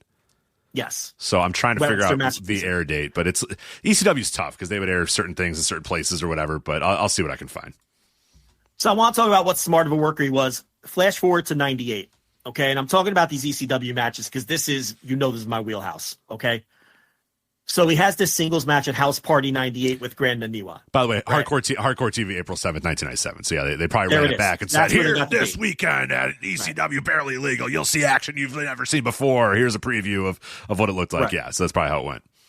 So that sorts out the date, right? I'll get to this on Jovember in 6 years. But that sorts out the incorrect date. Okay? But it's absolutely not the ECW arena. I don't even know how they would have put that. But I actually, you know what? I think I know the answer, Rich. I think I figured this one out too. I'm pretty sure in addition to showing that match on TV the week before, I think they also showed that match on the pre-show on the preview channel. So maybe the uploader for WWE got confused because that match aired as part of the pay-per-view, as part of the pre-show. On the Barker channel. Yeah, that makes sense. Do you understand what I'm saying? Yeah, for sure. So, and because the pay-per-view was in the ECW arena, I bet you that's it. Look at that detective work we both just did in the span of 5 minutes. We figured all this out. Anyway, flash forward to 98. Gran Hamada comes back. He's wrestling Gran Hamada in a singles match at House Party 98. And again, to show you what a smart worker this guy is. Okay. And by the way, in this era, Hamada had to be on the juice. He was jacked to the fucking He was in pretty good shape. Yeah. And this is when these guys were trying to get noticed in America, right? This was in 97, the whole point of Sasuke going over there was to get signed by WWE. And we all know how that went. They did the ECW shows. Then they did the tryouts for WWE. He got signed, but they liked Taka better because Taka had all the charisma. Right. And we all know how that goes. That's a totally different topic. So I could totally see Hamada, who was always just like a chubby guy, he's a short, like he wasn't, I don't know. He was like, he never had a ripped body, but he was like fucking jacked in ECW. But anyway, so he has this singles match with Gran Hamada at House Party. And they have this really good match. It starts off with a lot of mat work. And, if you know anything about the Michinoku Pro style or how these guys work, it was a typical match of theirs. Anyway, he gives Naniwa a tornado DDT off the second rope, right? Goes for the pinfall. The referee is Pee Wee Moore. If you know anything about Pee Wee Moore, the only reason he worked for ECW is because he was Sabu's pal. And Sabu wanted him to work there. All right? No one really respected him as a referee. Pee Wee Moore fucks up the count. Naniwa kicks out at 2.9. It was supposed to be a dramatic near fall. And Naniwa kicks out, but Pee Wee Moore counts 3. And he calls for the bell and he's waving it off, right? So the referee fucks up. Hamada, again, such a quick thinker, right? He sits up. He gives a death stare. A fucking death stare to the referee. And then he pulls Naniwa up and he puts him on the top rope. And he gives him a top rope Hurricane Rana, which was obviously the finish that they had planned. You know what I mean? So he gives him the Rana off the top and pins him again. And the ref's like waving and he's like pointing. No, you count. You fucking count. Right? And then Pee Wee Moore gets down there and he counts a second pinfall because Hamada insisted that he count the pinfall. So the referee fucks it up. But he's like, no, fuck that. I'm doing my high spot. I'm doing the finish we had planned. Right. And he put the guy up there, and time didn't stand still. It all was seamless. It was all like, all right, this referee fucked up, but I'm going to do the big spot. And here's the thing about it. It worked for the story of the match because Naniwa worked it as a heel. Because, again, Heyman shot his own angle based on the fact that Naniwa didn't show up for the six-man tag at Barely Legal. And during the course of the match, Naniwa turned. He was doing mule kicks to the dick and taking little heel shortcuts. So on commentary, they were able to cover for the botched count and the fact that he gave him a second move. They covered for that by saying, "Oh, Gran Hamada, Naniwa was such an asshole in this match that Hamada's rubbing it in. He's beaten him twice." So it ended up working out for the story of the match too, that he was like sticking it to this guy because he was kicking him in the dick the whole time and trying to hold his tights to pin him and everything. So those are just examples of what a smart, heady worker he was. And look, this guy was great. You can go back and watch Gran Hamada stuff from the 70s, what little of it there is, because unfortunately, for such a great worker who wrestled for so many years, he wrestled in places that weren't great with their footage. So there's not like as much out there as you would think. But you can go as far back as the 70s and find footage of this guy doing spots that would look state of the art on Dynamite this Wednesday. That's the thing that I always every time I watch a Gran Hamada match, and this week I watched a lot of the six mans. I watched a couple of the singles matches, and I'm like, you could plop this exact match on a Dynamite this week, and it would be the best match on Dynamite this week. And it wouldn't look out of place either. It wouldn't be like, well, what the hell is this? Like some of those, especially those Michinoku Pro six mans, you take those matches beat for beat exactly the same way and throw them on Dynamite in front of where were they in Phoenix or whatever this week. And the crowd would react like crazy, and none of the spots would look out of place, and nothing would look wrong. You know what I mean? It is 30 years ago, and it looks 40 years ago in some cases when you look back at some of those matches, and they don't feel out of place or foreign or old or anything. And they are so revolutionary. You can't even imagine what it was like being in the audience and seeing these guys do what they did for the first time. It had to just be unbelievable to watch. All of Hamada's works like that. And by the way, that Grand Naniwa match is on YouTube too if people want to watch it. So I just found it. It's on YouTube. So yeah, all of his works like that, going all the way back as far as you want to go. I mean, the some of the stuff from Mexico. There's a match against Blue Panther that I really like with Hamada versus Blue Panther, and I really love the first half of the match. And it's just it's both guys, right near the peaks of their careers, and Hamada's work. The thing about his work, I mean, it's lucha-reso, but it's not. It's done in a way where it looks like he's hurting the opponents. And I'm not trying to slag off on. He's got a little bit more of that shoot. He's got a little of that more. He still was a trained. I think he was in judo or whatever when he came through. Like you could tell he got trained at the dojo, and he knew how to beat the fuck out of guys a little bit. You could tell there was a badassness about him and a little bit of an edge to him that the guys that he trained. No offense to the guys he trained, but those guys didn't have that same sort of edge. I never felt. Watching, no offense to Great Sasuke, I never felt like Great Sasuke was hurting his opponent. I felt like he was doing spectacular stuff, but I did, well, maybe Dirt Bike Kid. I felt like he was hurting Dirt Bike Kid, but most other guys, I would say, or your Gatos and Jay, I never quite felt the same way when you watch Hamada. There's a bite to his work that's a little different than those guys. There's a snugness and tightness to it that, quite honestly, and this is a common complaint, is missing from a lot of today's wrestling. And I'm not trying to come off like, someone who doesn't appreciate modern wrestling or some old guy yelling at clouds, but it's true. I mean, you can't, and he's like a perfect example of it because it's a style for style comp that you can make with him. You can go back and watch old Gran Hamada. Go watch that Blue Panther match I'm talking about, which I know is on YouTube because I watched it this week. And, when he does like, that quick drop kick where that quick missile drop kick where it's like just everything he does has a snugness to it, where in a lot of today's wrestling it's more about just executing the move, and this is something that's always tricky to articulate. And it's just when you see it, you know it. It's hard to explain, exactly. But when you see it, you go there. Yeah, that right there, that move right there. That look at how he did that. Look how he did that drop kick. Nobody does drop kicks like that anymore. Nobody punches like that anymore. Nobody kicks like that anymore. That is it right there. You have to see it. You have to point it out and see it. Look, and in some ways, it just absolutely used to be better. I mean, it's in some ways to steal from another podcast. It's the truth, and that's one area in modern pro wrestling where I think there's a clear end. Look, there's areas in modern pro wrestling that are way better than older wrestling. I think wrestlers today are much better at building drama towards the end of matches. It's the one thing when you watch a lot of older wrestling is a lot of the finishes come off a little flat.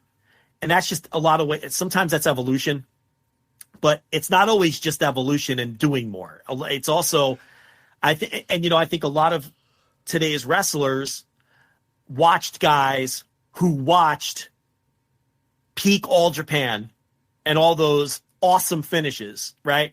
And a lot of the wrestlers today watch the guys who watched that, if that makes any sense. And just over time, and over time, that great, the golden era of ROH, all those guys watched all those tapes. And a lot of people today watch those guys, and a lot of those guys are still wrestling. I think finishes are so much more exciting and so much better today than they were in the past.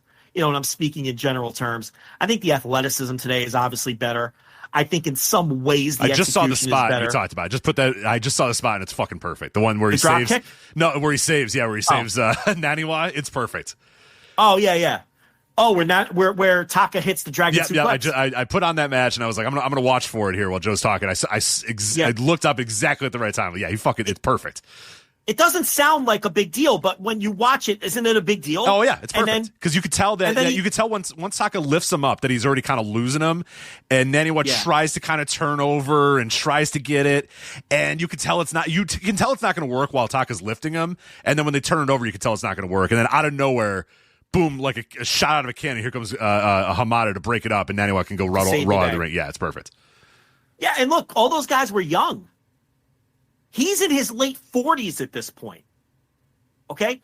These are like his proteges. These are all guys he trained. Yeah. These are guys just getting started, and it's like he had the wherewithal to save that fucking spot.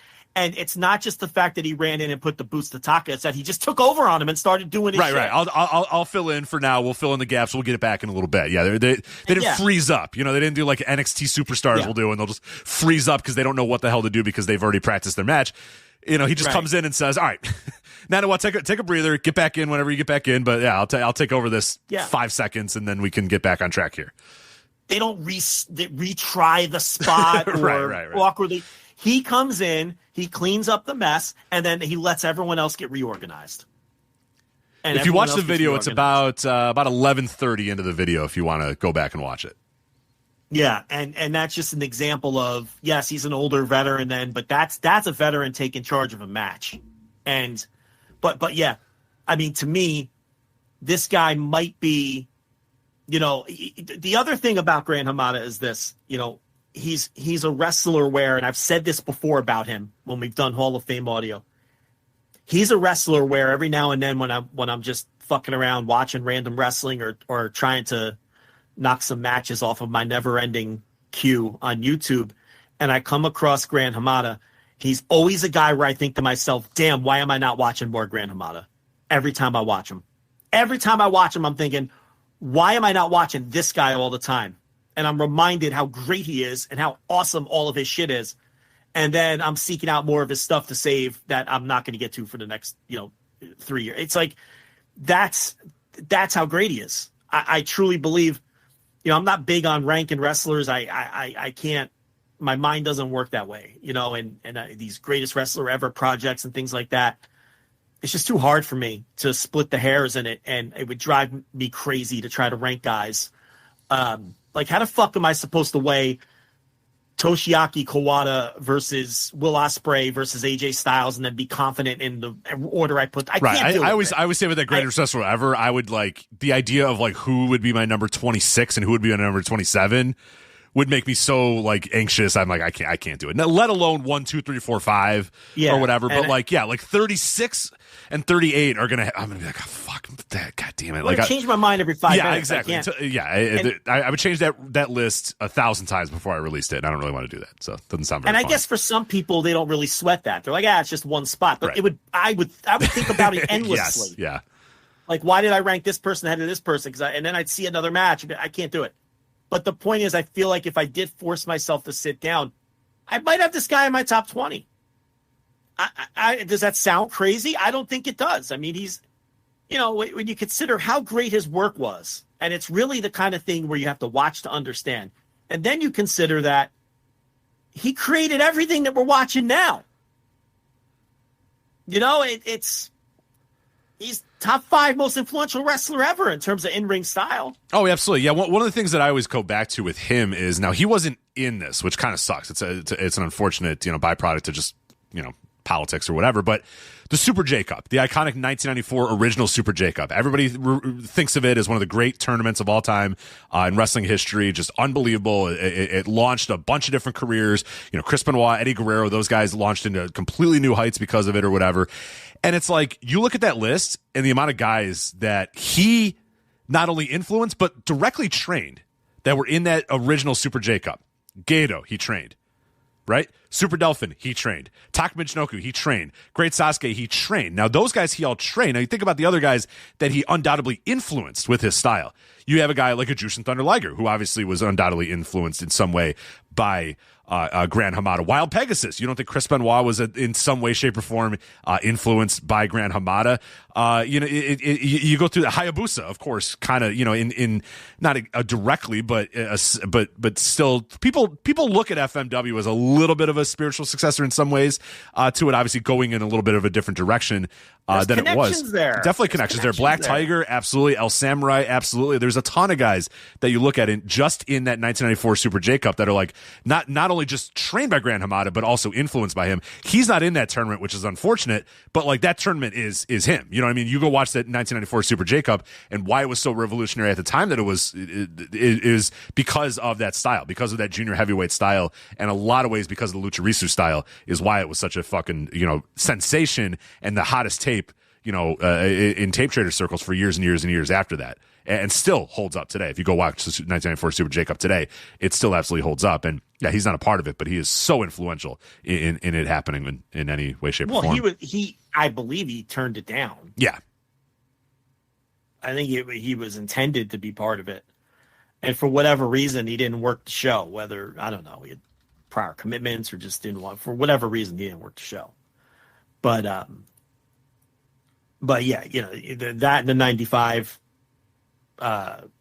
Super J Cups, obviously 2 of the most important wrestling shows in wrestling history. And yeah, his influence is obviously felt with, the people that worked those shows. So, and he was a contemporary of, as you said, Fujinami, who he came up with, and Sayama and Jushin Liger and all of those guys, who all ended up being all-time greats, and in the case of all 3 of those people, much bigger stars than Gran Hamada ever was, and all influential in their own separate ways. So, but in terms of influence, Hamada may not have been the star that Sayama was, or Fujinami, or Jushin Liger, but his influence is just as great as any of those guys, if not greater. Yeah, he had to carve out his own path, and he did. He quite literally carved out his own path, and then kept that path carved for generations after there. He couldn't find a spot that he belonged in. He couldn't belong in New Japan Pro Wrestling. He didn't belong in All Japan Pro Wrestling. He didn't belong in the original UWF. He just couldn't find a place to belong in Japan. So he made his own path. He said, "No, you know what? Here's what I'm really good at. Here's the style that I'm going to blend. I'm going to make my own path." And while it wasn't initially successful in 1990 or whatever when it started, it led to the formation of Michinoku Pro, which was very successful, for a couple years, and led to the formation of Toryumon, which was very successful, which led to the formation of Dragon Gate, which was very successful, which then moved over here, in large part to the American Indies as well, with the influences in Ring of Honor or whatever, which was very successful for its time. And yeah, like you said, now you can go watch Dynamite, and there's undoubtedly a couple guys on Dynamite every single week that are doing that style, that largely, thank you to Gran Hamada that style exists in any way, shape, or form. He's the forefather. And again, and look, that UWA run, I mean, that March 26, 1975 hair match versus Rene Guajardo, I mean, that drew 13,000 or something like that.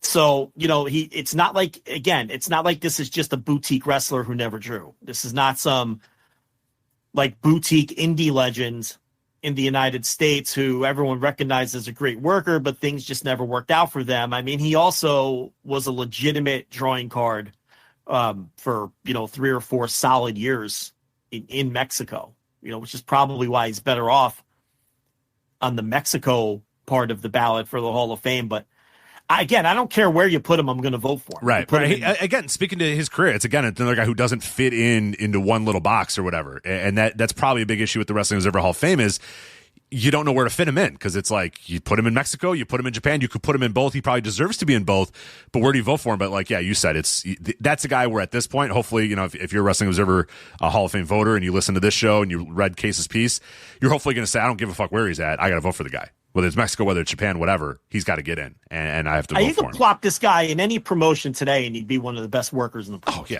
Oh yeah. Doing exactly what he did in 1980. Do you know what I mean? It's like, forget what he was in 1998 towards the end.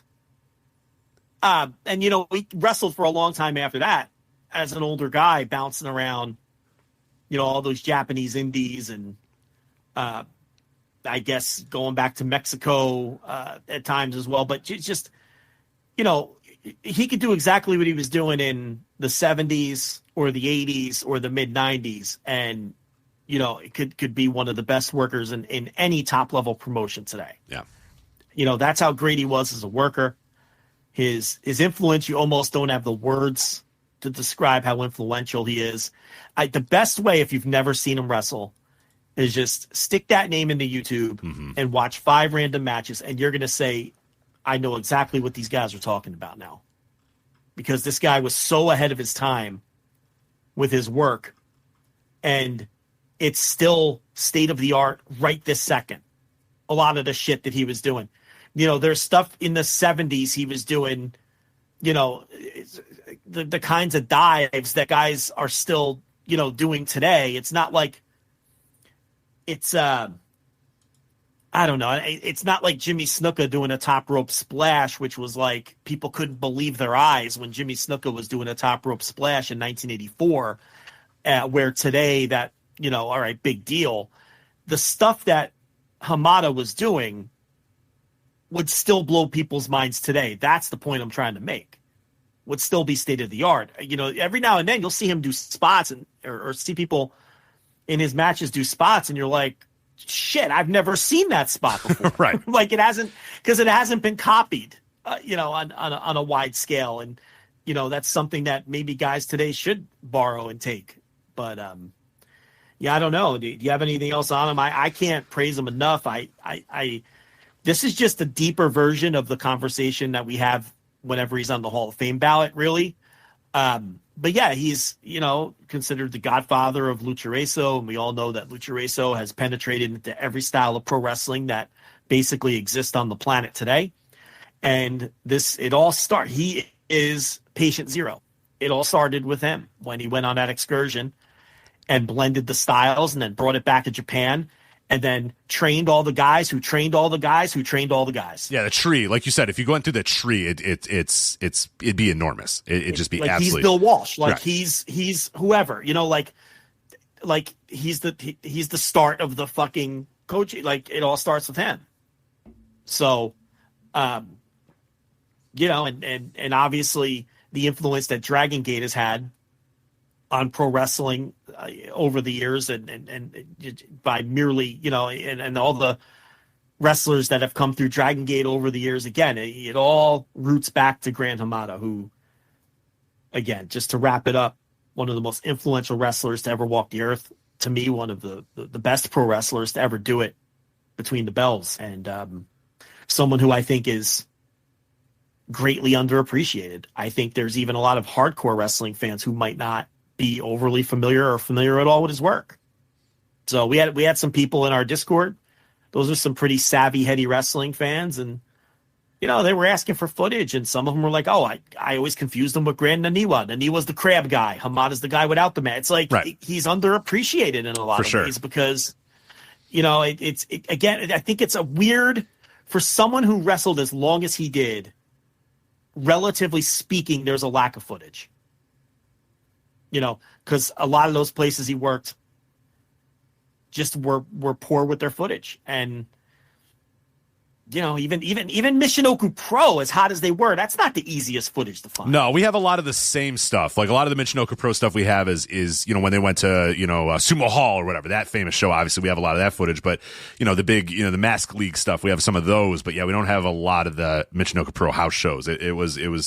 It's tough. Yeah, it was really hard in those days. Yeah, he was not working in the places that were backed by major TV companies or whatever. So a lot of it was they had to film it on their own, and if they didn't have TV, which I think a lot of the places, I don't think the original Universal had any TV. If it didn't have TV, why the hell would he record it? Yeah. Remember when he was there, Mexico City? They were by law they couldn't have TV. You couldn't watch. Yeah, you couldn't watch at the time he was Mexican wrestling. Yeah, and there's just not footage of a lot of the stuff that he was doing outside of Mexico City either, because they just weren't taping it. I think in Case's piece, he lists a bunch of matches that are like considered legendary matches by word of mouth that we just have no tape on from this guy, right? Including that hair versus hair match from July of '75. And then there's a second match with Guajardo from May of '76, which was the match of the year in Mexico. We don't have tape of that. And it was match of the year in Mexico. So some of his best stuff has never been seen except by the 10,000 people that were there, who were probably mostly dead. So there's something to be said for that too. And I just pulled it up. Here's the list. And if you look at Case's list of the top 10, why didn't this make tape Gran Hamada matches? A bunch of them are in the 90s. He just worked places that didn't make tape. Right. It's like we've talked about guys like that before, where it's just the luck of what territories you ended up in, whether they were tape territories or not. And the thing with Hamada is he worked a lot of places where we don't have tape of this shit. Right. He's got a match against Benoit from '91 in Mexico that we just don't have the fucking. There's no tape. Who wouldn't want to watch that? Yeah, it's probably fucking great. God, that's probably great. Yeah. So anyway, this audio that we're doing is really just a companion piece to what he wrote. If you're interested in this guy, you have to go read this if you haven't read it yet, because Case fills in all of the empty cracks. It's a full retrospective of his career. It shows you why he was so influential. It shows you how many bad breaks he had in terms of being parts of startups and then getting nudged out for one reason or another, until he really found his place in Michinoku Pro. And by that time, he was like almost 40. But that's where he was really able to, his sphere of influence, he was rooted in, really Universal before that, to be fair. And then Michinoku Pro after that. So anyway, that's, unless Rich has anything else, that's all I have. Yeah, I think one of the great shames, unfortunately, of this is that, I know Open the Voice Gate talked about it. I know we're going to talk about it. I know Case has his written piece about it. I know Dave Meltzer talked about it a little bit. And the sad part is that's going to be it. No one else is going to talk about this guy this week. You know what I mean? Who talked about him already this week? Well, I think that's a great way. This great way to come full circle and tie it up. They're all watching him and they don't know it. Right. It just, it bothers me. It does that we don't. A lot of wrestling pundits and other podcasters and stuff like that just won't even. They don't know who the guy is. Like you said, they've never heard him. They never know. Well, a lot of people that are making aggregated posts this week, have no fucking clue who Gran Hamada is. Never watched a match. Never will watch a match. And they'd love it if they did. Yeah. And the thing about it is, wrestling is no different than a lot of other endeavors. I mean, you and I see it in sports all the time. There's a lack of care about history in general. I don't know why that is. It's just a thing today. People don't care about history. People don't care about the past. And there's a lack of curiosity in history part. and a lack of curiosity, in the past. But it is true though. I mean, this is one guy where he might be the best example of someone who wouldn't come across dated at all, and if people did take the time to explore, they'd love his shit, because it's if you love modern wrestling, you're going to love his shit. Well, yeah, you'd watch a match from, like you said, 1984 and be like, fuck, this is shit that you could do in 2025 and it looks perfect. And that to me is the most remarkable thing. It's just how timeless that work is. Like a lot of the guys that we'll talk about here, it's like, yeah, that was a time and a place and the way that it worked. Like you can't really do that anymore. And guys don't work like that anymore. Not this guy. I mean, you could again, like I said, and you mentioned it too. You could take any of his matches. A lot of the ones that you're going to be able to watch on YouTube, if you just type his name into YouTube and watch, like a lot of those, you could plop that match in, beat for beat, move for move, smack dab in the middle of a Dynamite this week, and it would be the best match on Dynamite, and it would be it'd be better. It'd be better. Yeah, it'd be the best, and nobody would even know if 6 guys went out. Pick 6 random dudes from AEW. You think Private Party's having a better match? Than, no, than oh God, no. Oh God, no. So yeah. I mean, people they're watching this guy and they don't even know it. That's the best way to wrap it up. Yep. All right, so that is Gran Hamada again. Required reading to go read Case Lowe's unbelievable piece. I know Dave said that he's going to have a big obit in the Observer this week too, so definitely I'm sure that should be pretty good as well. But I'll make sure to link Case's piece in the show notes. And I know Open the Voice Gate, Case Lowe's Dragon Gate podcast with Mike Spears, they did a little bit more on Gran Hamada this week as well. So if you need more Hamada talk, there you go. But yeah, he is in one breath, like we said, it's hard to find a lot of his stuff, but you can just search his name on YouTube, and there is. There's plenty of stuff there if you've never seen the guy before. It's not like there's none. I mean, it's out there. I'm just saying relative to the length of his career. Right. We wish we had more. We wish we had more, And you might get more content. I got something cooking, maybe. Something cooking. Look at something that. Little tease. Something new. We'll leave it mysterious, but maybe something new I got. Little tease. Little teaser. All right. Let's get to NXT, Joe. Let's talk about NXT Vengeance Day. What whiplash.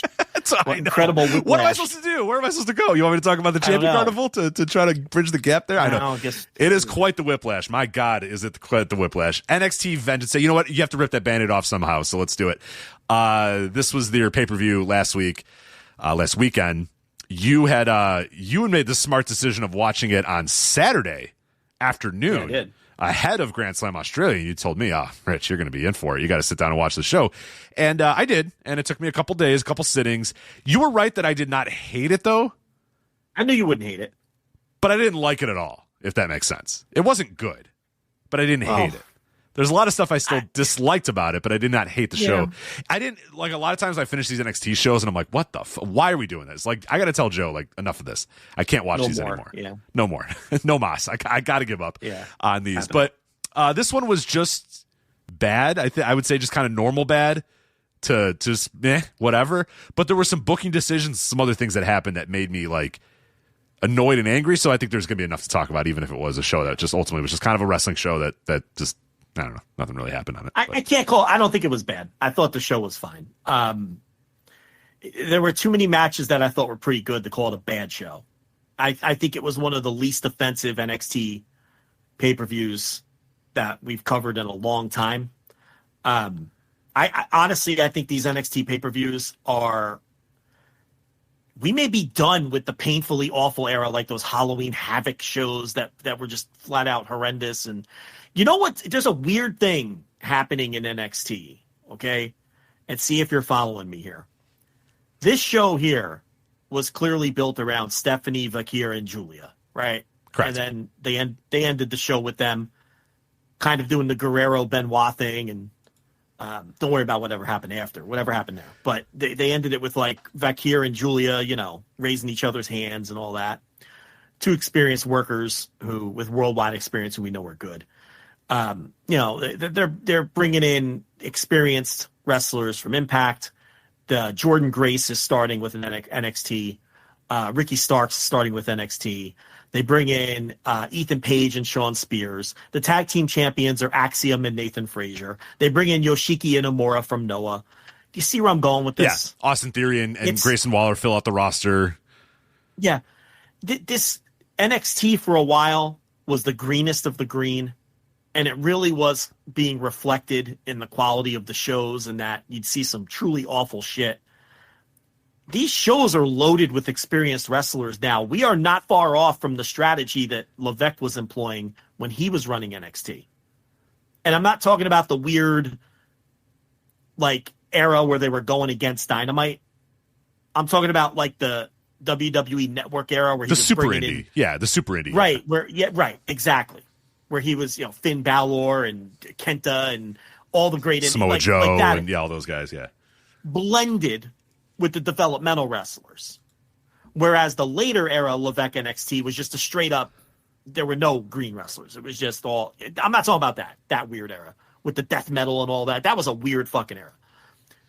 This is not like all super, like, look at this show that we're about to review. Okay? Here's who I would call green ground up trainees that work the show. Fallon Henley, Trick Williams, Oba Femi, and it's not entirely fair because she did work the indies, but I'm going to throw Cora Jade in there because she stinks. But she looks like she just started wrestling. She looks like she just started. So, but to be fair, she was a teenager when they signed her, and she had minimal experience. So I'm throwing her in there. That's it. Fucking Bailey was on this show. Julia, Stephanie Vakir, Bailey, fucking pushing 40 Ethan Page. Javon Evans was a known indie commodity before he signed. Austin Theory and Grayson Waller, he's like 35 fucking years old. Yoshiki Inamura, Josh Briggs was a known indie commodity. DJ Carl was on this show. He was a fucking New Japan wrestler for 5 years. Axiom and Nathan Frazier. Okay, so I'm looking at this and I'm thinking this is why these shows aren't terrible anymore, because there's good wrestlers on them. Yeah. Now, unfortunately, you get it in the NXT package. You can't help that. There's no help for that. You either enjoy the NXT package or you don't. I think we both agree that we both decidedly don't enjoy the NXT package. But, okay, yeah, you didn't like the show. You thought it was bad. I didn't think this was a bad show. I just think this whatever this new NXT is kind of boring. I don't know. To me, it's a little bit more boring than the shitty. Like, there was this shitty NXT that was just like, what the hell is happening? And what am I watching? Why are all these wrestlers so terrible? And now it's kind of resorting into it's kind of boring. I don't know. We'll discuss it when we discuss. Like, a lot of the wrestlers that they're pushing, I find kind of boring. And hey, look, I don't think this is it wasn't an exciting show. It's better than watching, Brindley Reese and Izzy Dame wrestle or whatever. But yeah, I just find it a little bit more boring on particularly on the male side. I shouldn't call the women's side. I don't. The women's side, the sooner we can get away from the Coras and that sort of stuff is going to be better. And that women's roster was horrible, and now it's good. It's actively good now because there's high level workers. I would love for them to call up Cora Jade and Roxanne Perez. Well, I think you got your wish with the Prodigy. The Prodigy was on Raw, so you might be good on that. But because we could rid ourselves of them when we have to review these shows because they fucking stink. Yes, Cora Jade really truly stinks. Oh, I'm gonna bury that match. That main event. I thought that match was fucking horrific. That match stunk. that match so bad. Stunk. And I found a quick tweet here that someone. I don't know if this is some NXT super fan or something like that. Days since their last NXT TV matches. This is from a couple days ago. You'll remember many of these names. Adriana Rizzo, 98 days. Brindley Reese, 91 days. Carly Bright, we remember Carly Bright, 210 days. Danny Palmer, 497 days since her last NXT TV match. Izzy Dame, 49 days. Kendall Gray, 182. Lola Vice, we remember Lola Vice, 42 days for her. Thea Hale, who I believe is hurt, but still 203 days for her. Wendy Chu, 112 days. And Ren Sinclair, 63 days. Now, Ren Sinclair is still on the television and doing all those sort of things. But I think it speaks to the idea that a lot of those women that were making up the bulk of the NXT TV that were horrible and green as grass, like you said, are just gone. And the NXT has sort of moved on now. And thanks to, scooping up TNA talent and scooping up AEW talent, it's now just kind of I don't know what NXT 0.0 we're on right now, but it feels like a new NXT now. It absolutely does. Well, like I said, there's only 4 people on this show that I would call PC trainees, and that's even counting Cora Jade, who a lot of people wouldn't. Yeah. So, what I say was Fallon Henley, Trick Williams, and Oba Femi. That's it. Everyone else was an established pro wrestler somewhere in the world who people thought of highly before they came to NXT, including Roxanne Perez. Roxy was a big time prospect. I think she's can't miss prospect. Oh, she's absolutely regressed. Absolutely 100% regressed. But I mean, she's doing what they want her to do. But I mean, there's only three. There were only 3 PC wrestlers on this show out of 20 wrestlers or whatever that were on this thing. So anyway, let's go through it. So the opener was Stephanie Vakir versus Fallon Henley for the North American title. They did the title change with Vakir winning the belt. I thought this was good. I thought Fallon Henley has never looked as good as she looked here. And I don't know if that was working with Vakir. I'm sure that helps. Or if I'm sure it helps, yeah. Or if she's just improving and it's someone that they believe in. But I thought this was high energy. I thought, now this is important too. The heel beatdown segment in this match, which is all on Henley because she's the heel here. And that's where a lot of these green wrestlers go astray because they don't know what the fuck they're doing. I thought her heel beatdown period was very good. And she controlled the match and controlled the crowd while she was controlling Vakir. And Vakir looked great. And she's someone that's been slow to win me over. And Fallon Henley kept up her half of this match all the way through. I'd probably call it like a 3.5-star match.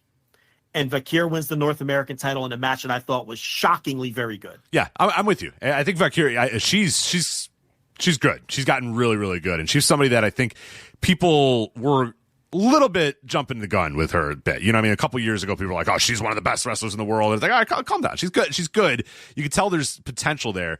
But she's gotten really good. I think in the last year, it's been very clear. Maybe it's since that match with Mercedes and their newfound confidence with her or whatever, that, and then getting hired. She has not regressed at all, and she hasn't changed her style at all either, which I think is pretty interesting, because I think Julia, which we'll talk about in the main event, has had to adapt and change her style a little bit, and I think a lot of what made Julia awesome in Japan has kind of gotten lost. Stephanie, not so much. Stephanie is bringing the exact same style and the exact same presence that she brought in Mexico, and anytime she brought when she was on AEW or whatever, she's brought that to NXT and brought it to WWE, and it's worked out great. And it's so she's been a revelation, and I think is by far, to me, the best woman in NXT right now. And this was a shockingly good match. Like you're saying, 3.5 stars, I wouldn't kill you if you went that rating with that, for sure. Yeah, really, I go really about 3.5 on it. I thought it was 3.5. I thought it was, yeah. So Axiom and Nathan Frazier defeat Josh Briggs and Yoshiki Inamura. They did have Josh Briggs give Inamura a leather vest before the match, a gift. So they came out in their matching leather vests. And look, it's a Fraxium match. We know that these guys are one of the best tag teams in the world, and they're very often the best match and the highlight of these shows. This was no exception. Most people think this was the best match. I thought it was a very good match. It was probably the best match on the show, but I'm not quite as high on it as I've seen in other places. And in our Discord, this was the consensus best match on Cage Match. As I'm looking, it's the consensus best match. I thought it was right in the neighborhood of the opener and a match that we're going to talk about later. But once again, Axiom and Nathan Frazier, they deliver every time. And their style they're in there with they just know how to have a tag team wrestling match. You know what I mean? At this well, point, they were in there with big dudes tossing them around a little here too, which helps. And two experienced guys who know what they're doing. So I knew this was going to be a good match, and it was. Unfortunately, after the match, big news after the match is the NXT this season doesn't have a name, right? Whatever the hell this retribution retread thing is, where 4 guys ran in and it was like just some, I don't know, what do you even call it? Just some beatdown. These guys have masks and they came out for the crowd and beat people down or whatever. Yeah. Whatever the fuck they are. Remember Retribution? It's just like that. There's a new heel group. Right. It's just a new heel group, and they come out and later in the night, it's great. I don't forget if it was after this or later in the night where they went backstage and whatever the random blonde interview lady is with Ava, and she's like, Ava, do you see what's happened out there? Unbelievable. And Ava goes, unbelievable. I don't even know what to say. I guess they wanted to make their presence felt, and they indeed made their presence felt. It's like, okay. Yeah. Thanks, Ava. It's so bad. Unbelievable. Yes, you are correct. The thing that you described happening did indeed happen, and I can't believe it either. It's just like Ava fucking stinks. So bad. She fucking stinks. They have really made their presence felt here on NXT. It's like, yeah. And I think it's I forget who's part of the stable. It's one of the indie guys, the guy they signed from Deadlock. I think he's part of it. Someone in the chat will remember. Yeah, I forget every name. And they try to pretend they didn't know everyone's name or whatever to try to kind of fill out the I think are you thinking of Deion Lennox? No. Deion Lennox is Mace Madden, right? No. Deion Lennox is one of the guys that was there. Dio Madden. Dio That's Madden. yeah, you're thinking of Dio Madden. Yeah, it was like Cutler. Saquon Sugars is who you're thinking of. He was Lucky Ali.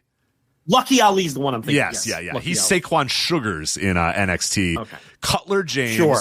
Osiris Sure Griffin, and Dion Lennox were your Great. new unit. So great. All right, but Lucky Ali's the guy I was thinking of. Yes, yeah. Who people are very high on.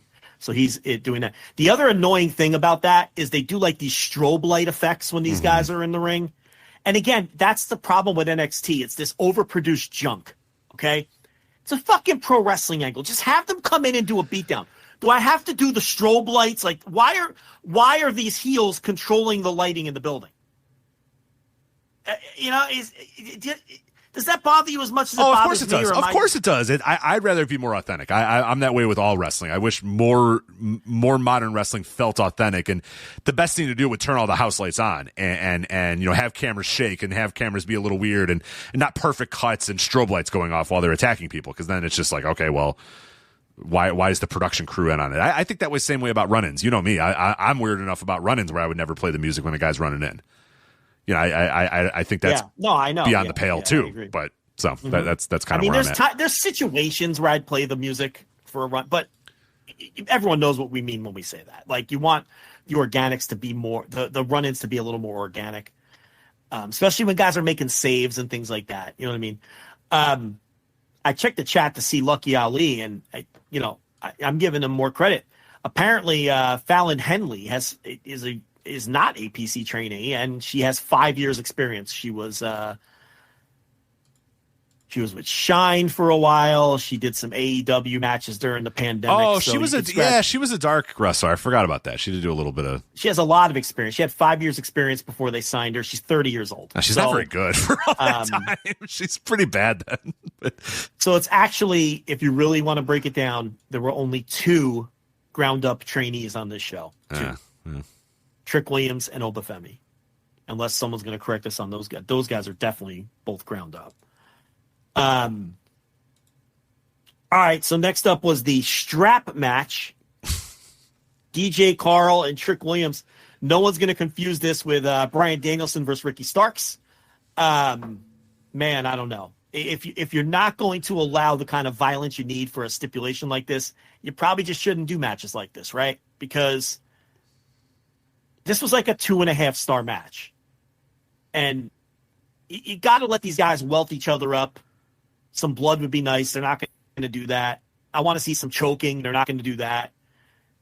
So I don't know. You got Eddie Thorpe just whipping this guy and Trick whipping and doing spots where they're pulling each other into the stairs and things like that. But I don't know. It just didn't have any punch. Had no punch. Yeah, it felt a lot like that. It felt like a worse version of that CM Punk Drew McIntyre strap match, which was a worse version of every strap match. I cannot wrap my head around at any point booking Trick Williams to lose to Eddie Thorpe. The amount of damage that NXT has done to Trick in the last couple months, I think is guy's still over in the buildings a little bit. He is over. He felt like a can't miss dude like 6-7 months ago. You know what I mean? It felt like I agree with what you're saying, but at the same time, maybe they've lost faith in him. I think they absolutely have, but. Because I wouldn't. I'd try to figure out how to accentuate that positive as much as I possibly can. I hear you. I agree with what you're saying. They haven't done much with Eddie Thorpe. And supposed he's a guy who's supposed to be a superstar factory, I thought, right? One time he had someone who everyone considered a lot of potential. And they kind of have been sitting on him. And he's getting a little up there. He's got to be in his mid-30s at this stage. He's 34. Oh, Eddie? Yeah. And... it's 34. It's time to shit. He's 34 years old. 34. It's time to shit or get off the pot with him too. I mean, it's not all sunshines and rainbows. I mean, this was a guy who was impatient with his New Japan push, which is why he left. And it's been years for DJ Carl. He got there in 2023. He's had 2 full years there. They've done nothing with him. Nothing. And when I say nothing, I'm talking like off of TV for 8 months at a time. Yeah, there would be times where months on end he would just be backstage on his turntables and people would walk by and like look at him, and then that was it. That was the Eddie Thorpe segment for that week. Or just not on TV at all. Right. Just a ghost, and Trick, I think maybe they've deduced that he's never going to be main roster working standard. That's possible. That's tough. Like what? He's not good though. That's a massive failure by them. Then that's a massive failure. I by agree. Them. Figure out what you could do with this guy. You got to figure out something. He doesn't have good instincts in the ring, and he hasn't really gotten any better. Bell to bell, he's average at best when he's at his best. It's been a critique of his by people who understand what they're watching for a long time. People who understand what they're watching and are rooting for him. I'm rooting for him. I like him. A friend of the show, Ibu, is rooting for him. He likes him. Dave Meltzer's rooting for him. He likes him. You're rooting for him. You like him. Absolutely. Well, yeah, I can't. I mean, if you don't think he's going to be main roster worthy, then why is he not just your top star in NXT all the time? Well, he was for a while. Yeah. I mean, I'm not defending it as much as trying to explain it. Yeah, I get it. If I'm them and I'm supposedly the superstar factory or whatever, and I'm bringing in all these fucking vanilla ass dud TNA wrestlers and retreads from AEW, and I have this guy losing, a 30-year-old, chiseled out of granite, has the look, has the superstar charisma, has all these sort of stuff, and maybe he just doesn't have the working, I'm sorry, I'm going to find as many ways to accentuate all the positives that Trick has and try to see if I can hide those negatives as much as I can instead of pushing Ethan Page and fucking Eddie Thorpe and Sean Spears and all these kind of guys. But they're aiming to go that direction for whatever reason. Yeah, and bringing in Moose and right. It's like the thing is though, especially with WWE ID and the rollout of Evolve and all of that, I think the ground up trainee era could be over. I think they're chalking that up to 12 years or however many years. Yeah. It is. Oh, it's is over. It Oh, yeah. yet? It's over. Oh, for sure. I was right. How many years is it? Is it 10, 12, 15? That was 2013, 2014, I think, somewhere in that range. Yeah. All right. Well, okay. Maybe they're just chalking up the ground up trainee as a decade of failure and reevaluating how they need to do things. It's reflected on who they're putting on TV. And we're going back to the era where a 34-year-old Ricky Starks is considered a developmental wrestler versus, or a 34-year-old Eddie Thorpe, or, you know what I mean? Look at this show and look at WWE ID. These are all like, they're not reinventing the wheel. They signed Marcus Mathers, who any of us would have signed day one. They signed Jack Cartwheel. They're not digging deep. These are all people who are close to being finished products. Do you know what I mean? It's like, I just feel like, I'm not saying they're going to stop recruiting the college kids, the models, but I feel like that was the emphasis for a long time. And they're going back to the roots of pro wrestling, and that's the emphasis now. We're going to bring in the best of the best from the indies. We're going to pay them way more than we were paying the UK guys because we learned from that mistake. So we're going to give them actual money they can live on and let them work indies. And they're going to be people who are close to ready. And we're going to pluck free agents that we know are already good. And that's what this is going to be. And we're still going to recruit from the ground up, but it's going to be harder for those people to break through, and they're going to have to be special. You think that's a fair summation of what's going on here? No, absolutely. No, and that's kind of what I predicted when this WWE ID thing started, was that was an admission that the PC is just not working, and we can't, but the PC I thought still had some value in taking guys like a Trick Williams and making them into something, or trying to make them into something. Now, obviously, I don't know if that's going to work or not. Obviously, it has not, and that's probably the admission that it's not working, but I just think NXT, it's weird because they were gaining a lot of steam over the last year. I mean, they're moving to CW and putting up decent numbers, in the CW, and having good numbers at the beginning of the year, whatever, with kind of the way the old style that they were doing blended in with a bit of the new style. And now they've gone so heavy, I think, into the TNA stuff, and so heavy into the AEW retreads, and so heavy into, just like I said, I'm sorry, man, Ethan fucking Page. Like, you're gonna try it again with Ethan Page. Like, I cannot for the life of me figure out how you would look at a booking sheet and say, Trick doesn't do this, and Trunk doesn't have this, and Trick doesn't, but fuck, let's push Ethan Page. You know what I mean? It's like, I'd rather fucking try with Trick Williams. I'd rather fucking try with Javon Evans. I would rather check with those guys. I agree. Versus Joe Hendry, Ethan Page, Sean Spears, and fucking DJ Carl, Eddie Thorpe. Like that. But here's the thing. I don't think they ever intend to call up Ethan Page. I think in his specific instance, this is his ceiling. This is it for him.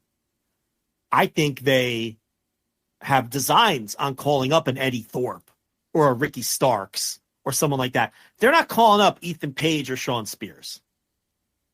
But at the same time, they didn't really employ people like that, period, a few years ago. Right. Now, in the earliest days of NXT, what they would do is send people down who they weren't using. Yeah, Tyson Kidd and Tyler Breeze would go down there and work, a program for a couple months with the guy and teach him. And Natalia and people like that would go down and work programs or whatever.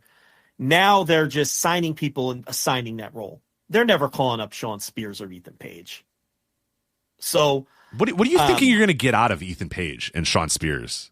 I think they think what they're getting out of Ethan Page and Sean Spears are competent professional wrestlers who Javon Evans can get in there and work with and get better with. Okay. That's, I think, what they think. I think Ethan Page, I don't know what I wouldn't hire Ethan Page for that personally. Sean Spears, sure, I guess. But they're not pushing Sean Spears on TV. They're pushing Ethan Page on TV, which I think is your issue. Sean Spears is just... No, I'm just using him because I'm like, what the fuck is Sean Spears doing here? What the hell? I can't really gripe that one. But yeah, Ethan Page, he's never going to help you draw. No one's going to care about Ethan Page. And I don't think he's good enough to really help people, honestly. I think he's just a bang average pro wrestler. He's a guy on a roster. We've relitigated Ethan Page 1,000 times.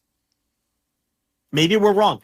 Maybe he's beyond helpful to these kids. I don't know. Maybe I'm not in the locker room. Let's move on. He wrestled Javon Evans here. I thought this was pretty good, but here's the thing. He's had good. This is what he's good at. Being a bully to undersized babyfaces. Yes. He's been great at that his whole career. Like that's what Ethan Page can do. So I'm not surprised that this was good. Javon Evans is a guy they're super high on. Again, Jay Malachi was an indie, not for many years because he's a fucking kid. He's still only in his early 20s, but it's not like Jay Malachi wasn't a known commodity on the indies. He was one of the top prospects on the indies. So this is someone who, again, that they haven't created by any means. But I thought this was a really good match. I thought this match, the tag match and the opener were the three best matches on the show. And now Paige beat him, which means the feud must continue and all that. Ultimately, I think if people want the background of the match real quick, because I think it's important to note that, because if you see Ethan Page defeats Javon Evans, you might be like, oh my God, because especially the whiplash of Eddie Thorpe beating Trick Williams and Javon Evans losing to Ethan Page back to back was certainly like, oh my God, like what are you guys doing? Like why are you not pushing these other guys? The Trick one is a little, I don't know. The Trick one, I will not ever. I won't listen to any argument that Eddie Thorpe should be beating Trick Williams ever. I think Eddie Thorpe's a fucking dud too, and not worth anything. You seem to be very out. You seem to be very out on the guy's DJ Carl. 34 years old, for God's sakes. When's the last time he showed even a modicum of potential or drive or whatever? I think he's showing way less charisma and potential than he did in New Japan. Right. In New Japan, I agreed. I there's an ebook entry I'm sure that I wrote that I said, this guy's the truth. This guy's the real deal. He doesn't fucking care anymore. I think he realizes this is the end. This is all I'm going to do. So whatever. I'll come out here and I'll do the bare minimum. I'm not, but no, he is not what he was. He looked young and hungry when he was young and hungry. He's 34 years old. I don't think he's young and hungry anymore. I think he's perfectly content with what he's at. I don't know if it's effort. I don't know if it's a lack of effort that you're seeing. To me, with him, is I feel like they've tried to craft him into this box as this character, and it saps all of his charisma from him. That's possible. That's for sure possible. He's one of these NXT people that comes off like a caricature instead of a person.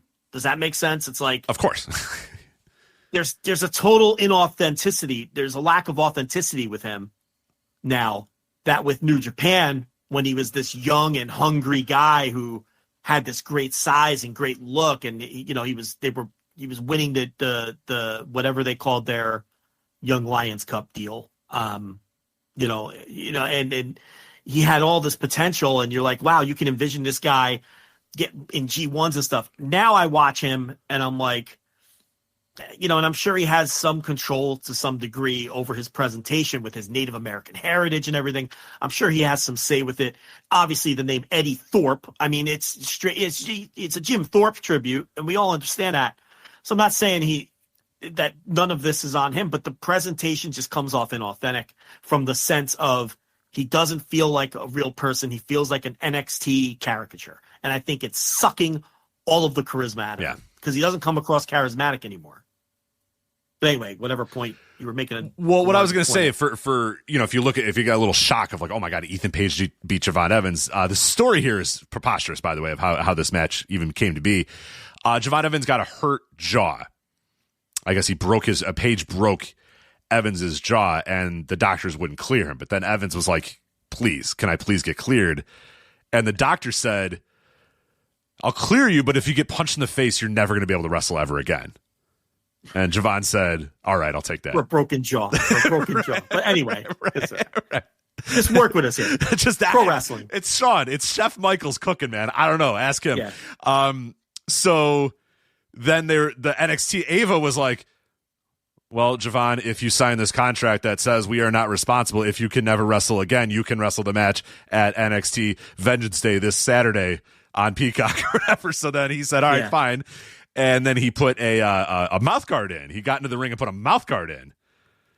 So he was cleared. The doctor was like, "Well, as long as you don't get punched in the face, you can wrestle." And I don't know. Guess what happened, Joe? He got punched in the face, and then he was gushing blood from his mouth. And then Vic Joseph had to do like Owen voice. He was like, I just hope we haven't seen the last of Javon Evans. And, Booker, I don't know what Booker said, but he's probably like, "Oh, that boy got hurt." "Oh, shuck it, ducky with the jaw. Shuck it, ducky. It don't look good for Javon."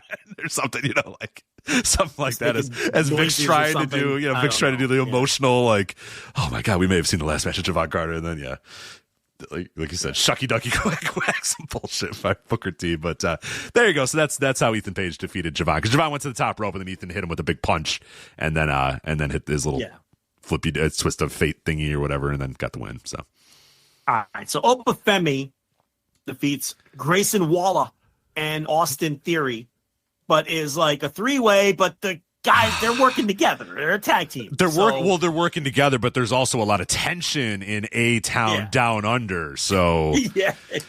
I know you're all cannot wait to see how this all ends with A-Town Down Under.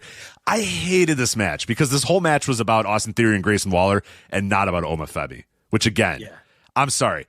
The bulk of this show being having to watch Eddie Thorpe whip Trick Williams and win a match against him, Ethan Page defeating Javon Evans, which I get, whatever, and then Austin Theory and Grayson Waller being the main focus of this Obafemi match. Now, Obafemi eventually wins. He eventually beats both guys up, but almost all this match is those two guys doing stuff to him and then them not being sure who's going to pin and who's going to get the fall and who's going to beat him, including one time, which I fucking hated this, and I nearly threw my phone into a wall when, I don't know which one, because who the fuck cares, has a pinfall, like literally 1-2, and then the other guy drags the referee out. I'm like, you're going to do a visual pinfall on Obafemi. Like, I'm going to see Austin Theory or Grayson Waller visually get the 1-2 and maybe the 3 count on Obafemi that's only saved because Austin Theory and or Grayson Waller, who the fuck cares, pulled the referee out of the ring. I was like, fuck this. Obafemi, that bell should have rang. These two guys should have argued. Obafemi should have clashed their fucking skulls together and powerbomb both of them and beat them in 10 seconds. Like, are you fucking kidding me?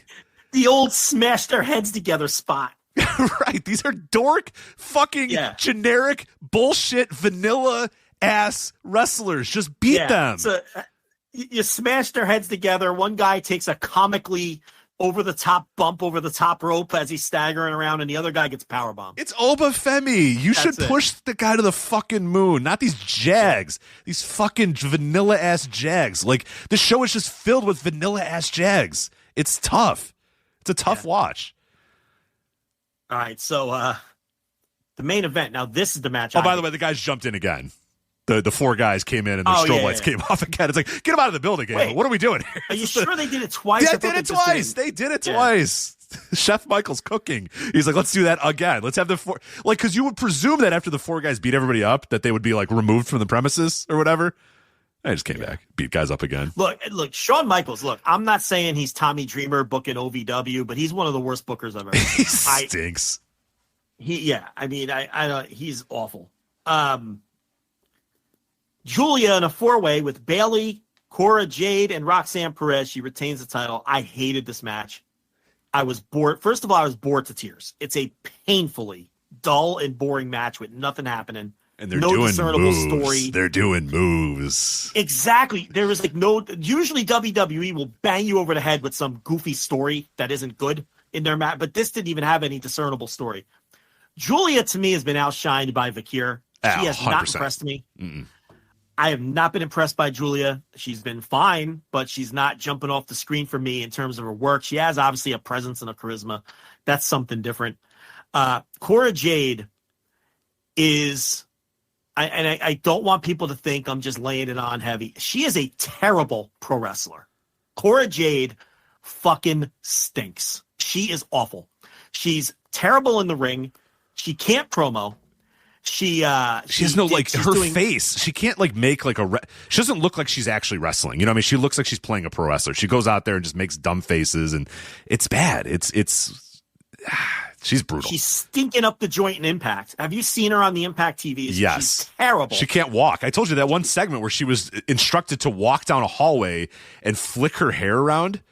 Yeah. Just looked awful. So unnatural. It was so unnatural. It's like walk down a hallway and just walk down a hallway. That's all we're asking, Cora. And it's like you watch her and you're like, this woman doesn't know how to walk down a hallway because she's like walking down a hallway and like flipping her hair and being like, this TNA.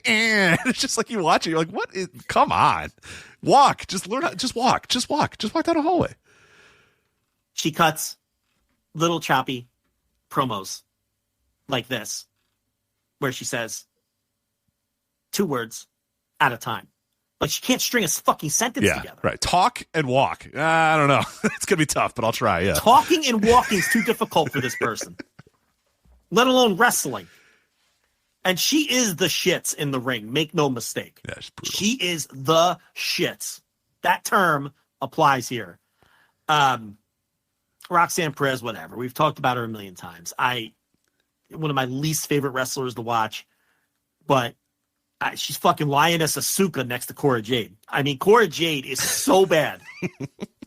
By the way, this match set the record for pinfall attempts where the pinner kicks out or lets go of the pin before the person kicks out. There had to be, if you guys want to do a drinking game at home, if you want to go and fire up your Peacock and have a good night with your buddies or the missus or the mister, whatever it may be, crack open some beers, have a good time, drink anytime a pinfall is happening and at 2, the pinner just gets up and lets go of the pinfall. There's going to be, I counted at least 8 in the first like 3 minutes of this match, and then I just stopped counting because I was like, this is going to be a thing the whole time, I guess. It's so ugly. And that's the Cora Jade and Roxanne Perez effect. I mean, it's an epidemic down there. We opined that they had to be teaching them this because it was happening so much.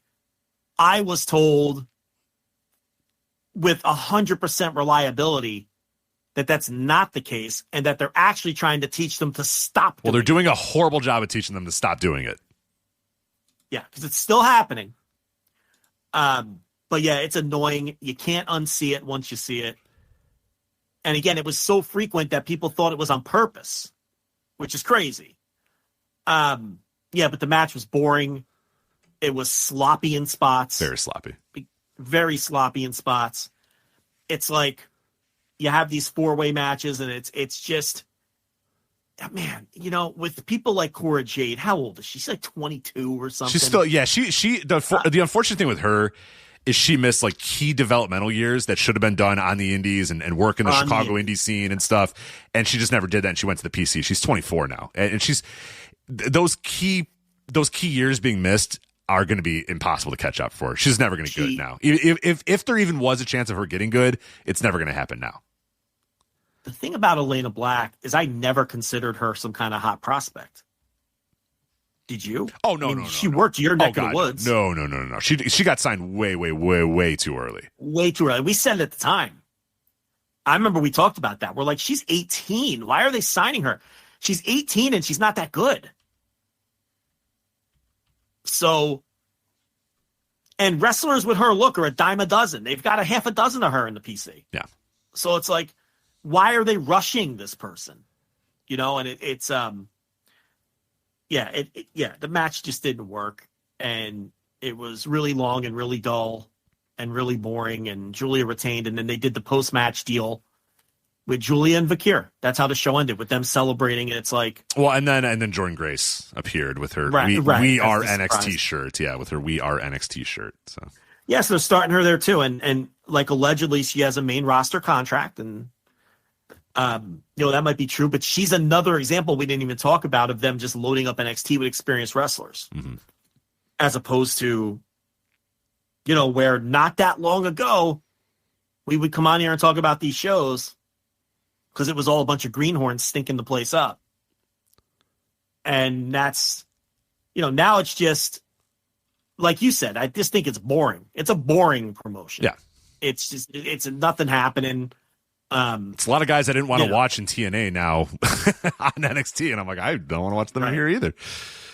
All right, so a couple more quick points on NXT. Ricky Starks is now Ricky Saints. I think the name stinks. I think it would be much better if it was Ricky Saint. Why are they adding the extra S? I agree. I keep calling him Ricky Saint, and I thought it was Ricky Saint, and then I kept getting it wrong, and then someone was like, it's Saints, not Saint. And I'm like, no, it's not. It's Saint. And they're like, no, it's Saints. And I'm like, oh, it is Saints. Saints. Oh. Rich, on his Busted Open interview, he called himself Ricky Saint. It just rolls off the tongue smoothly. Right. That extra S is like, it blows the whole, it's not natural. Ricky Saint actually works, I think. Ricky Saint is Saints even work. like a well-known last name? I feel like I feel like I don't know any. I mean, I know any of these Saints. last names they use well-known last names? No, not really. But so, all I can tell you is this was WWE's idea to change the name. I don't know any other details because I didn't have a detailed conversation about it yet. But it was that WWE wanted to change it for whatever reason. So I'm going to try to find out more about that, and will eventually. But so you did the contract signing. Now, the news to me outside of that is, I don't know, did you see this NXT rating? I did. I did, yeah. It speaks to my point of like we're pushing all these fucking vanilla TNA retreads, and it's like, I don't know if people want to see that. I don't know. Lowest viewership since New Year's Eve. Yep. And lowest demo since early January. Did a 0.17. So, the rating, there's been a lot of negative viewership and ratings news coming out of WWE lately. And NXT obviously hasn't been immune to that. So I did see the quarters. Let me see if I can go find those quarters. I wanted to see what the contract signing did, and it bumped the overall viewership a little and did nothing for the demo number, but it did bump the overall viewership a little. I think this awful rollout of Ricky Saints. It's never gonna roll off the top. I'm just gonna call him Ricky Starks forever. It's fine. I'll go Ricky Saint. Just drop the S. Here's the other thing about the name, and there's all this where, yes, we all understand that eventually we're going to get used to it, and everyone's going to get used to Ricky Saint, and it's going to be Saints. weird at some point. Ricky Saints. And at some point it's going to be weird to hear Ricky Starks, right? Because that's what happens every time. But just because we get used to these names eventually doesn't mean they're not still stupid names. And I really get annoyed when the conversation becomes, oh, well, nobody liked Gunther, but we're all used to that now. Yeah, but it's still stupid. There was no reason to change his name from Walter. That point remains the same. He could still be Walter now. We all knew him as Walter.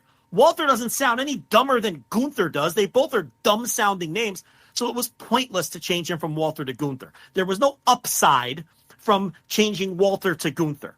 just because we're used to Gunther now doesn't make it any better. Right. Just because we got used to Hideo Itami does not mean Kenta isn't better than Hideo Itami. Wouldn't have worked better. Dolph Ziggler is a stupid fucking name. It was a stupid fucking name when they gave it to him. It was a stupid fucking name when he used it for 15 years. None of that changes just because we got used to it. It's a dumb fucking name.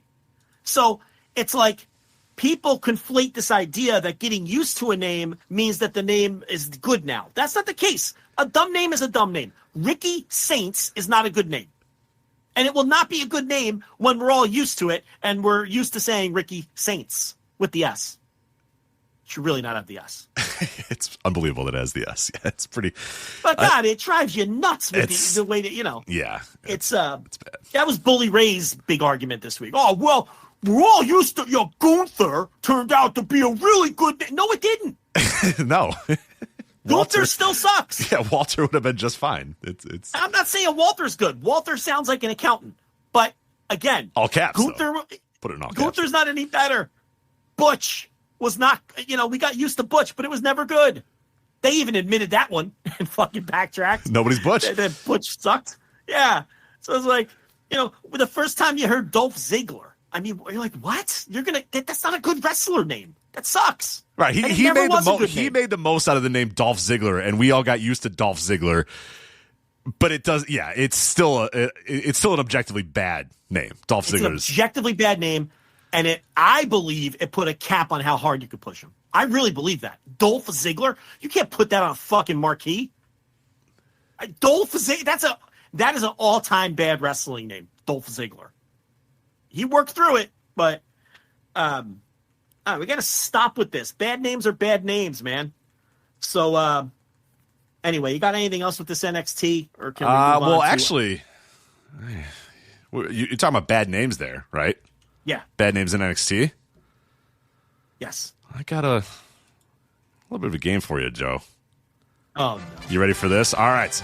The people can hear it, but you cannot. There's game show music in the background. I have a very special game for you. The nurse was going to help me with this one, but she has long fallen asleep. So this was dreamt up by S. Dakota Jones in our Discord. Former, he just wrote an article this very week on voicesofwrestling.com. Joe, we talked about the dragon fucking books, which people conflated into people fucking dragons. That's not, no. They're dragon, fucking books, okay? And I know you talked with your missus about the dragon fucking books, and what was the ultimate conclusion that she came to in the with the books? Would she be I think you asked her, would she be turned on by the dragon fucking books, right? She said that basically her assessment was it's not something she would ever seek out for erotica. But she can't close the door on it ultimately being erotic. That is the take. All right. Does that make sense? Yeah, absolutely. Yeah, for sure. I think she's going to read those books and you're going to be fucked and she's going to be reading them all. So, all right. So this was dreamt up by S. Dakota Jones. We're going to call this NXT or Fourth Wing Universe. So the new Fourth Wing book is called Onyx Storm, but we'll just call it the Fourth Wing Universe because those are the collection of books are called Fourth Wing. Okay. You following? Oh boy. So Onyx Storm is the third book of the Fourth Wing Universe. Does that work for you?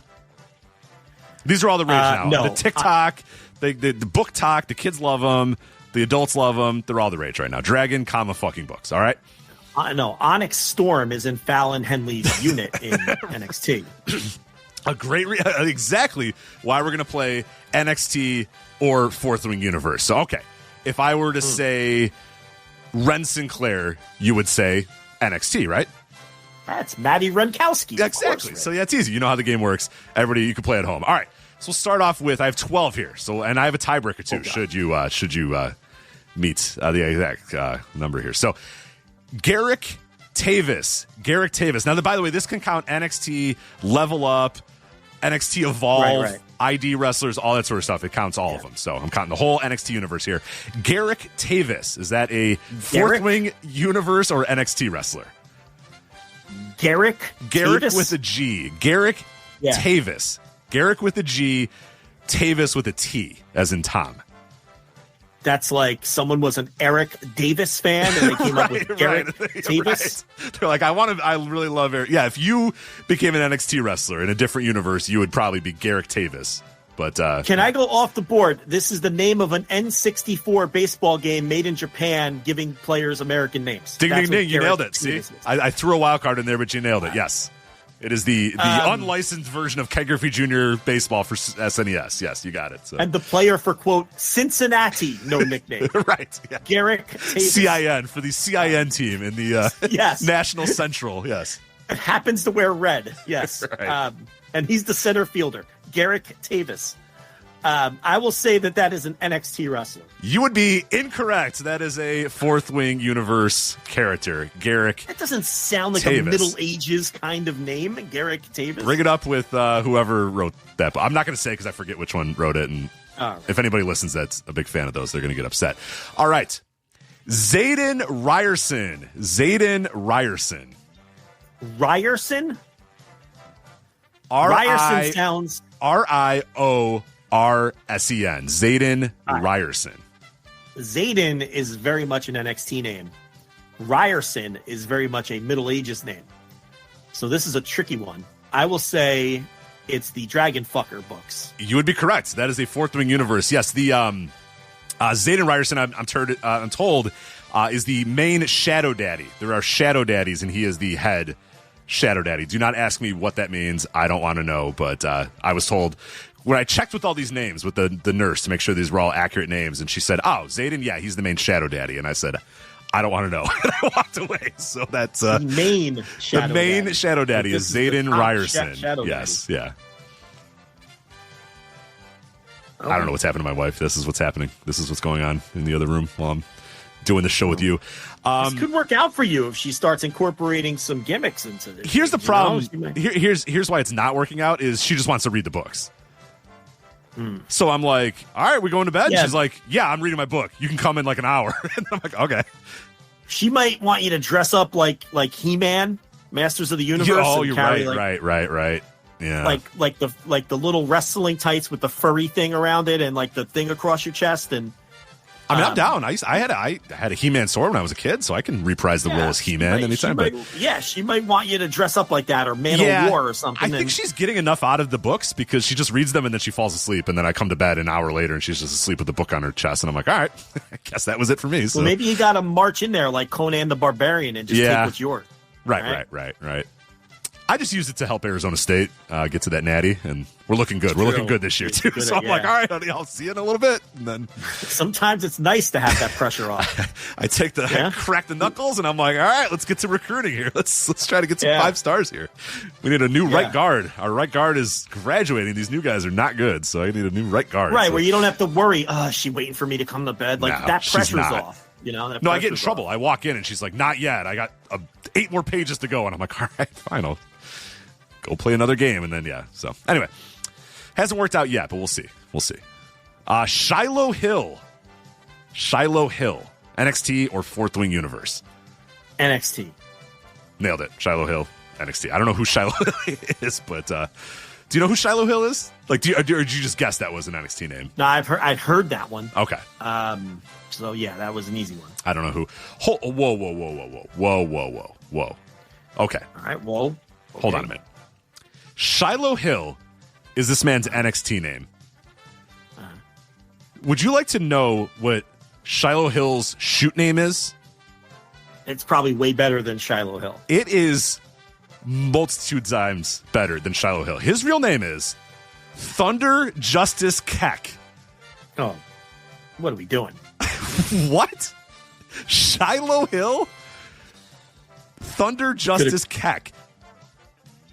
If I said that name in this game, you would say Fourth Wing Universe, 100%. I would have said, yeah, absolutely. They love downgrading. Shiloh Hill? It's crazy. From Thunder Justice Keck. Just call him Thunder Justice. What are we doing here? All right. Anyway, back to the game. You are correct. You are 2 for 3 so far, so you're doing well. Malik Blade. Oh, NXT. Yeah, that was an easy one. That was put in there to help in case. Zayna Sterling. That's a dragon fucker. That's a dragon fucker. Wrong. Zayna Sterling is an NXT superstar.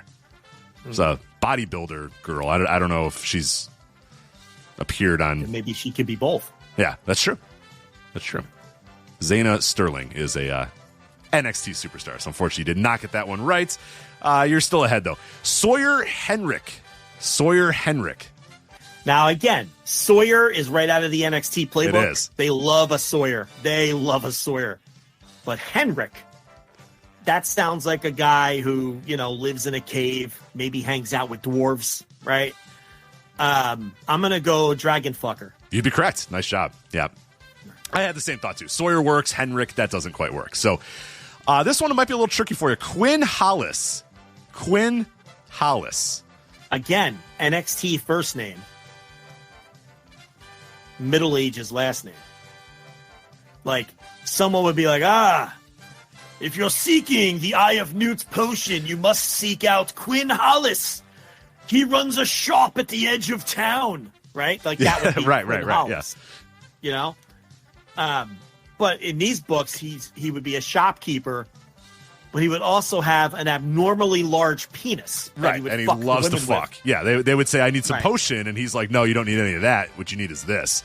What you need is this, and it unravels. It's so long. Like, he unravels his abnormally large penis, and he fucks the maiden right there in the the shop. Maiden, the town maiden? Unbelievable, yes. Yeah.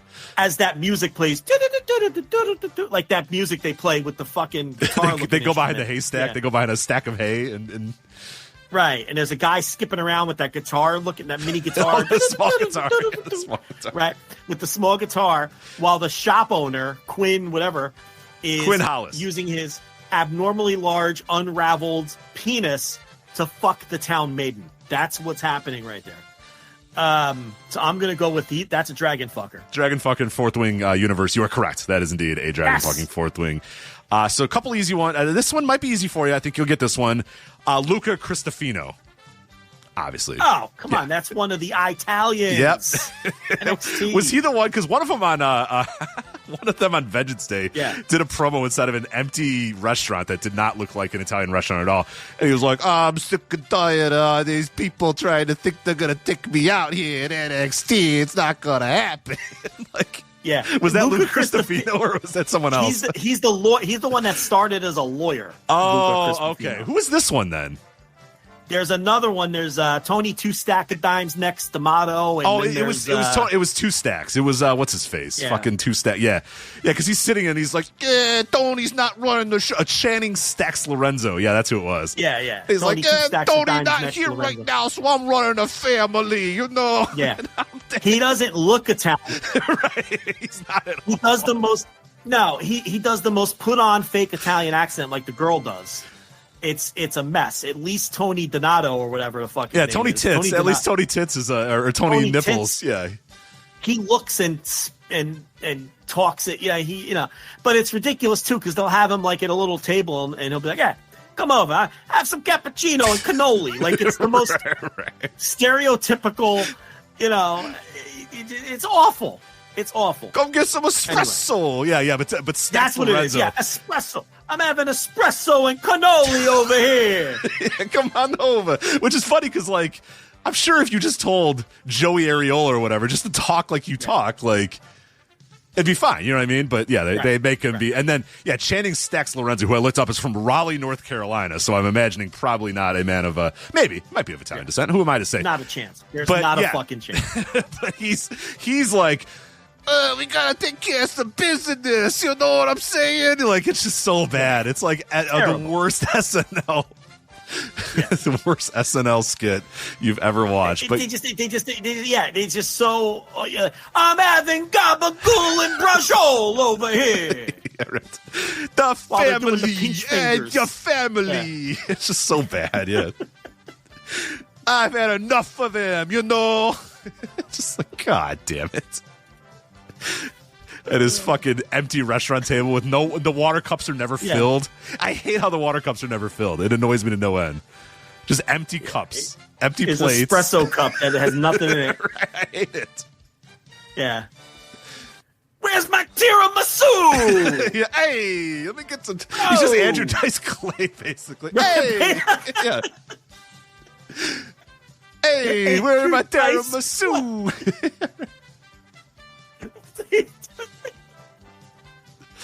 So bad. Hickory dickory dock. Any minute now, you know? So bad. Oh, God. Lucien Price. You know who that is. You know Lucien Price, right? Yes, NXT. He's All right. going to be smoking a cigarette behind his head any second now. Is that Lucien Price? Is that what he does? No, well, the other guy, Luca Cristofino. I see, yeah. All right, a couple more to go. I think you're going to win this one, though. You're doing quite well. Amber Mavis. Oh, now, again, whoever put this together did a great job, because this is another example, Rich Craich, of an NXT first name and a Middle Ages last name. Like Amber Mavis, she sounds like the maiden, who's taking the back shots from the guy who unraveled his penis in the shop. Right. So it's like, that's another tricky one. I'm going to say that's a dragon fucker. You'd be correct. That isn't dragon fucker. You're doing quite well. Jack Barlow. Not Jack Harlow. Not no. Mainstream hip hopper Jack Harlow. No, Jack Barlow. Right. Jack Barlow. Now Jack could be a Middle Ages name. Barlow sounds like an NXT name. I'm going to say this is an NXT wrestler. You would be incorrect. That is unbelievably a dragon fucker. That name sucks. I told the nurse, I'm like, that's a character. I'm like, that's lazy. That's very lazy. Like I said, Very these lazy. other ones, Amber Mavis and Quinn Hollis and Zayden Ryerson and Garrick Tavis, like those are all Jack Barlow. It's like, did she just forget? And she's like, fuck, I need to name this.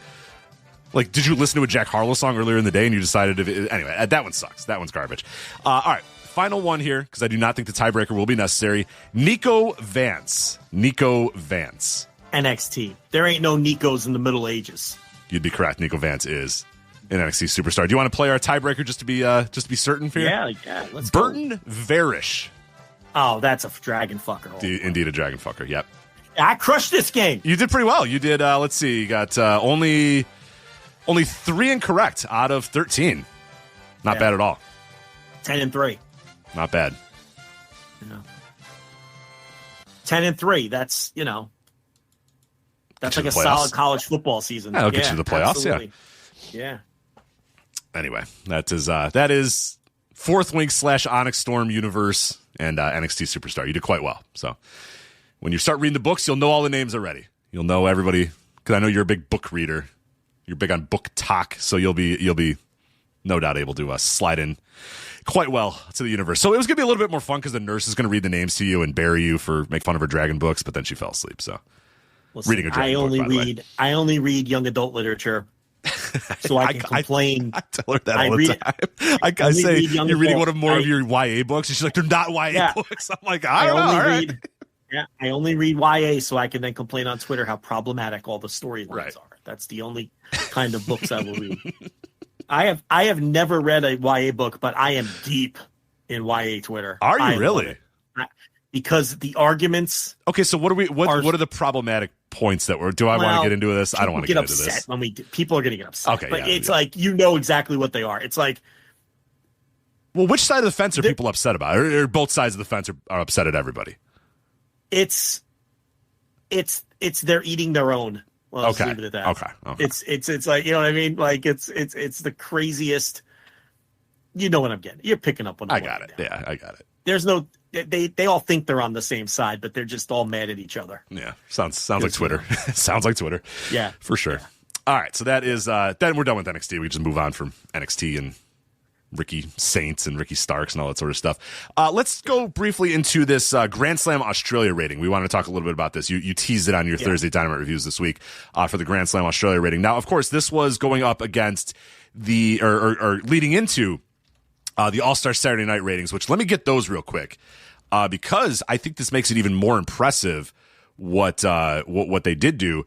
But okay, so here we go. Sundays. So this is Sunday. I'll start with Sunday and then go to Saturday. Sunday's NBA All-Star Game averaged 4.72 million viewers across TNT, TBS, and True TV, down 13% from last year, but up 3% from the all-time low of 2023. Now, All-Star Saturday Night did not hold up as well as the game itself, averaging 3.39 million on TNT and True TV, down 26% from last year, which had 4.57 million watching the All-Star Saturday Night, and the smallest audience for the event in at least a quarter of a century. Now, it was up against the United States-Canada NHL Final Four Nations thing that was going on, or the Four Nations thing that was going on. That averaged 4.4 million. So the lead-in for Grand Slam Australia was the lowest it had ever been, 3.39 million total viewers across TNT and True TV, down 26% year over year. So just keeping that in mind when we talk about the Grand Slam Australia rating, which was, I would say, and I think you agreed, a very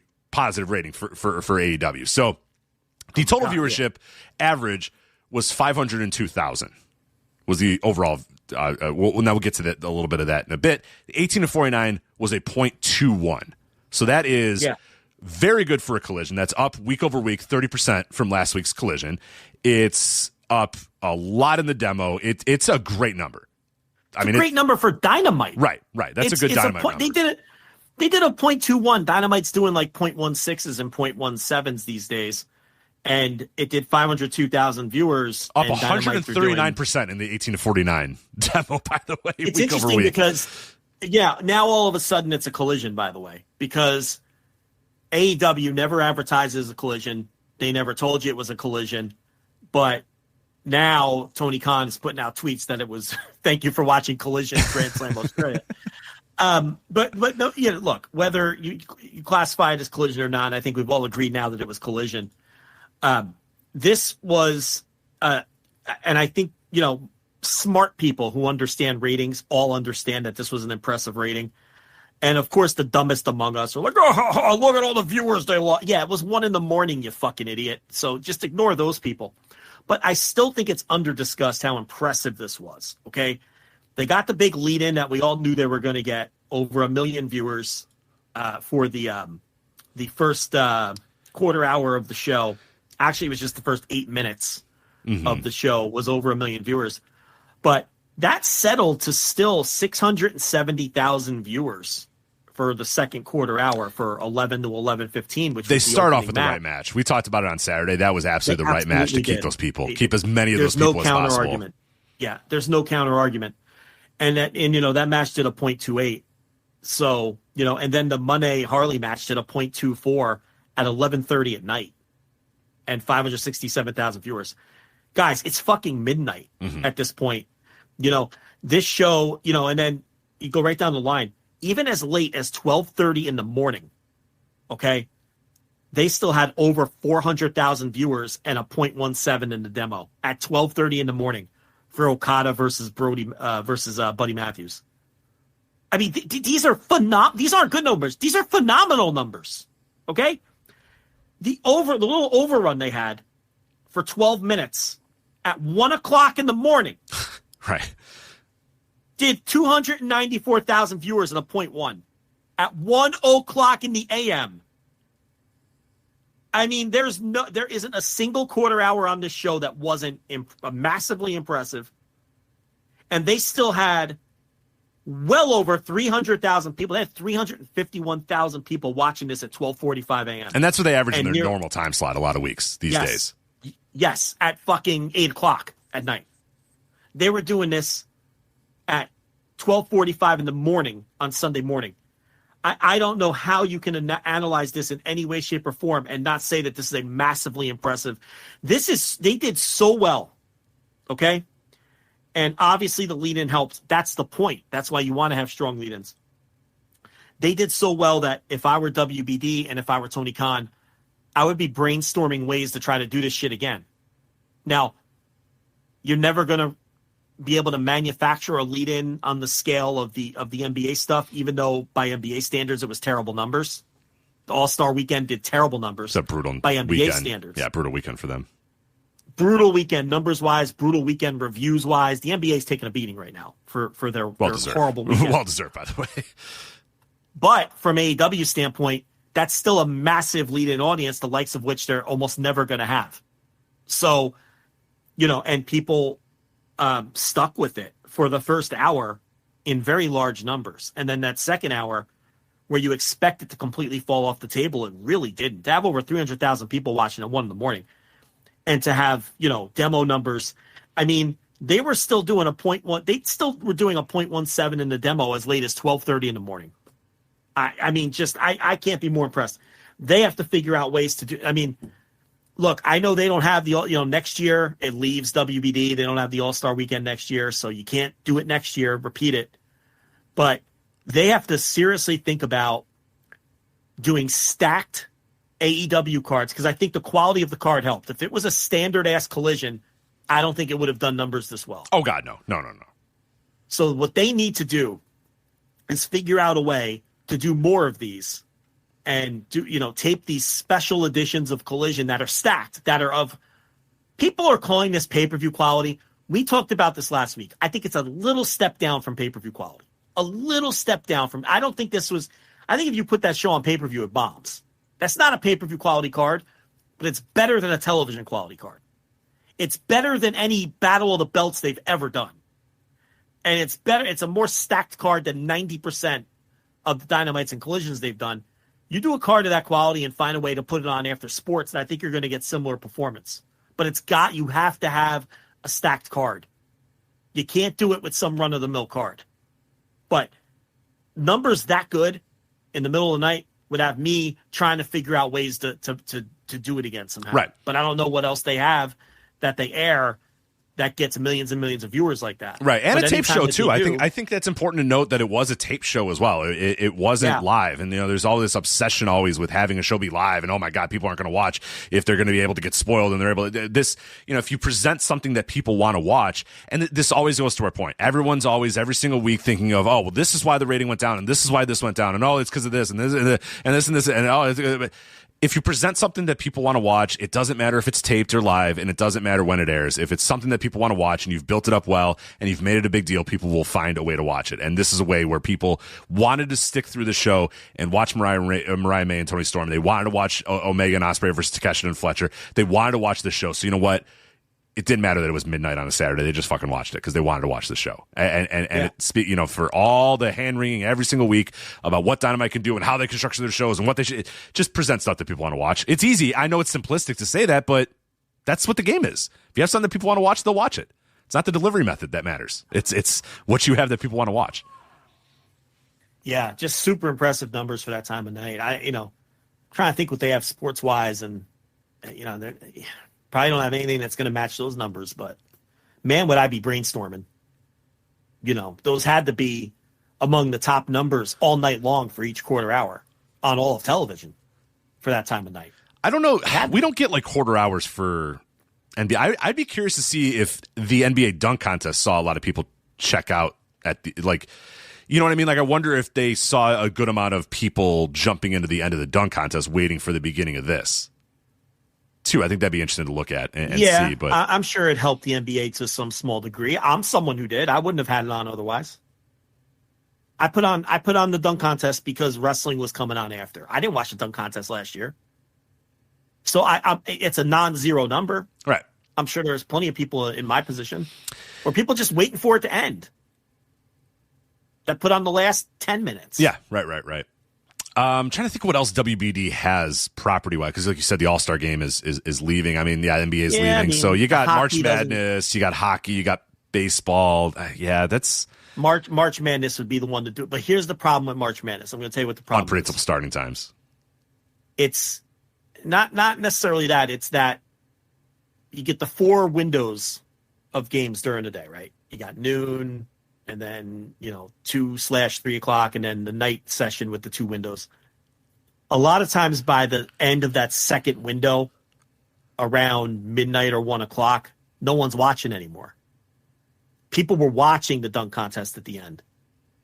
March Madness, the viewership peaks at prime time, and then the last game of the day, some blowout in Boise, Idaho, and in the West region. And everyone's burnt out too. Yeah, everyone's in bed or watching Sports Center, or they're done with it for the day. It's only me that's watching. So you're not going to have that audience of 3 or 4 million people as your lead-in. You're going to have an audience of whatever's left of the March Madness audience, which is probably going to be 500,000 people or something. Yeah. So if that, at that time of night. So that wouldn't work. NHL games aren't going to work. They don't do any kind of numbers into the millions. They're doing like Dynamite level numbers. So that's the thing. I don't know how many special events. Now, they did buy the French Open. Didn't they get the French Open? I think they got the French Open. WBD get the French Open. Let's see. Yes, TNT Sports reaches expansive agreement with the French Open. So that's a 6-hour delay, 6-hour-ish delay. So if the French Open session, but again, these random French Open sessions aren't going to be doing 4 million viewers. They're going to be doing 300,000 viewers. So Sean Sedor brings up a good point. I forget they're picking up NASCAR this year, so there's a big NASCAR race in. Saturday. Sean Sedor brought that up. Yeah, I'm stunned. of course, but that's actually not a bad. I mean, they do decent numbers, so that might be a good one to do. It's a Saturday night in June. That might be a decent one to piggyback off of as well. Yeah. By the way, does Tony know that show's airing in June on Saturday night? Because we could end up with a similar situation where that's a good point. He doesn't know that his show's getting preempted, but maybe somebody should let Tony know about that because. TNT, right? Yeah, I believe so. Yeah. I don't know. Someone should fucking text them. Well, I'm not going to do it. Maybe somebody in that fucking there's a lot of people in that office and in that room. Maybe one of those people can let them know. But that might be not a bad idea to jump on board that. I mean, that doesn't do, but those NASCAR races do pretty. I mean, let me see what the Daytona 500 ratings were. Which I mean, obviously you can't. That's the big Kahuna. Yeah, there, but still, it gives you a rough idea for people that because people might think it's like 100,000 people that watch NASCAR, and it's not. 6.76 million people watched Daytona 500 this year. 3.4 in the demo. Yeah, but what's this dopey little common race going to do? Yeah, this one is. Yeah, I don't know which race this is. It won't do 6 million, but it'll probably do 2-3. It won't be that. It honestly won't be that much different than the All-Star Saturday. If you're telling me this race is going to do 2 to 3 million viewers, then I would think about running. And you know what? You just joked. Do they know that this is happening? Maybe they are going to put it on after the race. And if it's going to do 2 to 3 million viewers, it's going to help it. It's going to do a better than normal number, for sure, like this one did. Mm-hmm. So there you go. I mean, that would be it then. If you're telling me if that race is going to do what you're saying it's going to do. I don't know anything about NASCAR ratings, so I'm not sure on TNT just yet. We're going to find out what the new, what that's going to look like in some ways. So we'll find out. But yeah, I'd say your normal ass races are somewhere in that 1 to 3 million range. A lot of time they're 2 to 3 million, somewhere in that range. So they do well. They do well. Yeah. What's funny here is we didn't need any of the filler topics. No, we got them. We're done. You panicked with all these filler topics. We didn't need them. You didn't need them. Real quick, do you have anything real quick, like overall thoughts on the Observer Awards? No, I can't do that in 5 minutes. No, I'm with you there. I wrote a little bit about it. Well, maybe you did. I thought you did a good job with that write up, and I agreed with the vast majority of it. Look, I'm higher on Cody here than you are, but we've talked about that a million times. It's so I disagreed a little bit there. I have no problem with Cody winning the Flair Thez in what I think is a weak year for the Flair Thez. In all honesty, to me, it was either Cody or Mystico. Yeah. I wouldn't have picked Ospreay or Danielson because they didn't add enough to business, and that's an all-encompassing award. I think you got to add something to both. So, to me, it would have been Cody or Mystico. But the rest of it, I mean, I can't do it in 5 minutes. We got to go category by category and fucking do it if we're going to do it. So, and the Champion Carnival, just throw it on there every week. Every week until April, and then we stick it on there. And then we have no chance. We'll have to do it. One thing I did want to note, though, I did not write up in my piece, but I wanted to at least talk about it on audio a little bit. I was pretty annoyed. Now, I get that there's probably not a whole lot of other options, but I was pretty annoyed that the best pro wrestling documentary was Mr. McMahon. Because I thought if you're a professional wrestling fan with any sort of knowledge about pro wrestling and you subscribe to The Observer, I cannot imagine how you saw that documentary and thought, yeah, that was the best documentary this year, because it was just an absolute shit show and an absolute disaster of truth and that sort of stuff. Now, the ones that came next to it was like, second place was Dark Side of the Ring Chris Colt, and then it was Bray Wyatt becoming immortal, and Dark Side of the Ring Sensational Sherry, and Dark Side of the Ring Black Saturday, and Dark Side of the Ring Terry Gordy. So I guess I get that there were not a whole lot of other options to vote for, but man, I don't know. That Mr. McMahon documentary won like in convincing fashion. And maybe that was just because there wasn't any other major wrestling documentaries that people had to bring up or whatever. But yeah, that kind of flummoxed me a little bit because I was like, I don't know how you could be a subscriber in this thing and think that wasn't a fucking disaster of a documentary. But I don't know. I guess people have lower standards than I do. So yeah, whatever. I mean, there's not a lot of competition, and I think people just enjoyed it for what it was. Yeah. Shit. Lying. A bunch of bullshit and lying. And here's how Vince McMahon overcame all these obstacles to lead World Wrestling Entertainment and become a global brand. Oh, yeah, and he's being sued for sexual assault. I know we talked about it at the time, and that was kind of the focus of our conversation. But with the benefit of hindsight in thinking about it, I didn't learn anything. No. About Vince McMahon. I didn't learn anything about his psyche. I didn't learn anything about how he thinks or how he's motivated, or I didn't learn anything in that documentary. So I don't know. I think you'd have to be someone completely oblivious to him. You'd have to be someone like my wife to learn anything. And how many people watching that knew absolutely nothing of the guy? That's what I mean. It's such a daunting task to click that video. And I talked about it at the time when we were reviewing it, is like, because everyone's like, it's not for you, it's for casual fans. And I'm like, dude, a casual fan would click that thing and be like, 8 hours? I'm good. I don't need 8 hours of this bullshit. Like, yeah. I don't need a 4 or 5 part documentary or whatever the hell part documentary about Vince. Like, I'm good. You know what I mean? Wrap it up in an hour, or I'm good. I'm just going to move on and go watch something else. Like, it was a daunting task to get through that documentary. So the idea of like, it's not for you, it's for casual people that don't know anything about the wrestling, they're not going to want to watch it. Especially not when they're like, so then the booking of WrestleMania 18 came and they weren't sure who the babyface was going to be. And it's like, no casual fan's going to watch that. It's not for casuals. Right. Yeah. Right. They're going to say, what the fuck? I don't care. So it's not for casuals. Yeah. It's for hardcore fans that are dumb, I guess. I suppose that was the target audience for the Mr. McMahon documentary. But otherwise, well, their fan base is loaded with that. Yeah. It works out quite well, I suppose. But anyway, that write-up's up there, $10 tier, Flagship Patreon. Oh, no, did I make that one free? I forget if I made that one free. Did I make that one free, or did I charge for that one? I think you made that one free. Oh, that's a freebie for people to get in. Yeah, of course, that was a freebie. So there you go. FlagshipPatreon.com to read that. I didn't go over category by category. I just did the ones that really stuck out to me, and they had some interesting thoughts about those. But I thought about doing category by category. Maybe I'll still do that. I haven't. Yeah. I didn't really have time this week, and then I don't know. We'll see. Eventually, it becomes old news. That's kind of why I wanted to do it this week, because the thought of doing it in like March is it's a little much. Tough. Even though sometimes it comes out in March. Right. But anyway, so didn't need the filler topics, and hey, Champion Carnival.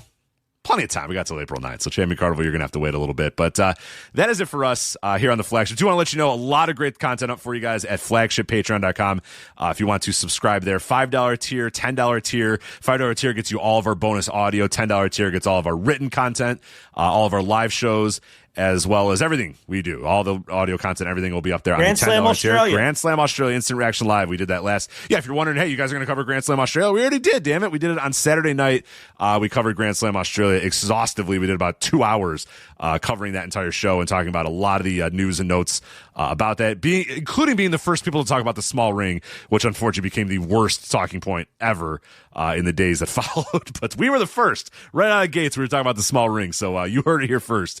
And then unfortunately you heard it from every other worst person ever on the internet. But Instant Reaction Live for Grand Slam Australia is up there. You're going to get an Instant Reaction Live coming up very soon for AEW Revolution. I think that's 2 weekends from now, I believe, is AEW Revolution. And then a bunch of other bonus audio as well. My series on AEW retrospectives, pay-per-views, Change the World, AEW Revolution 2020 was just up. I'm continuing my tour of the territories, going through the American Wrestling territories in 1983. That stuff is all up there on the $5 tier. You had a Flagship Plus this week. We didn't talk about the Netflix ratings for Raw, which is also not going very well. We talked about the NXT rating not going well for NXT. Raw ratings on Netflix not going well at all. Yeah, Flagship Plus, they want to hear that. Break that down deep. Netflix Raw ratings. Yeah, so you get into the weeds a little bit, do some math in there. So yeah, a lot of good stuff with that Flagship Plus on Netflix Raw ratings, as well as you do the math. Of course not. No. And then AEW ROH Global Wars in that same Flagship Plus too. So good stuff there. And then a little bit about also this week AEW Double or Nothing. They are relocating that pay-per-view to Arizona. So we did a little bit of a write-up about the history of Double or Nothing and the history of the Arizona Coyotes that you didn't ask for, and a little bit of history of the Cleveland Browns that you didn't ask for. But hey, get a little bit of everything. You also learn about the Pro Bull Riding Association.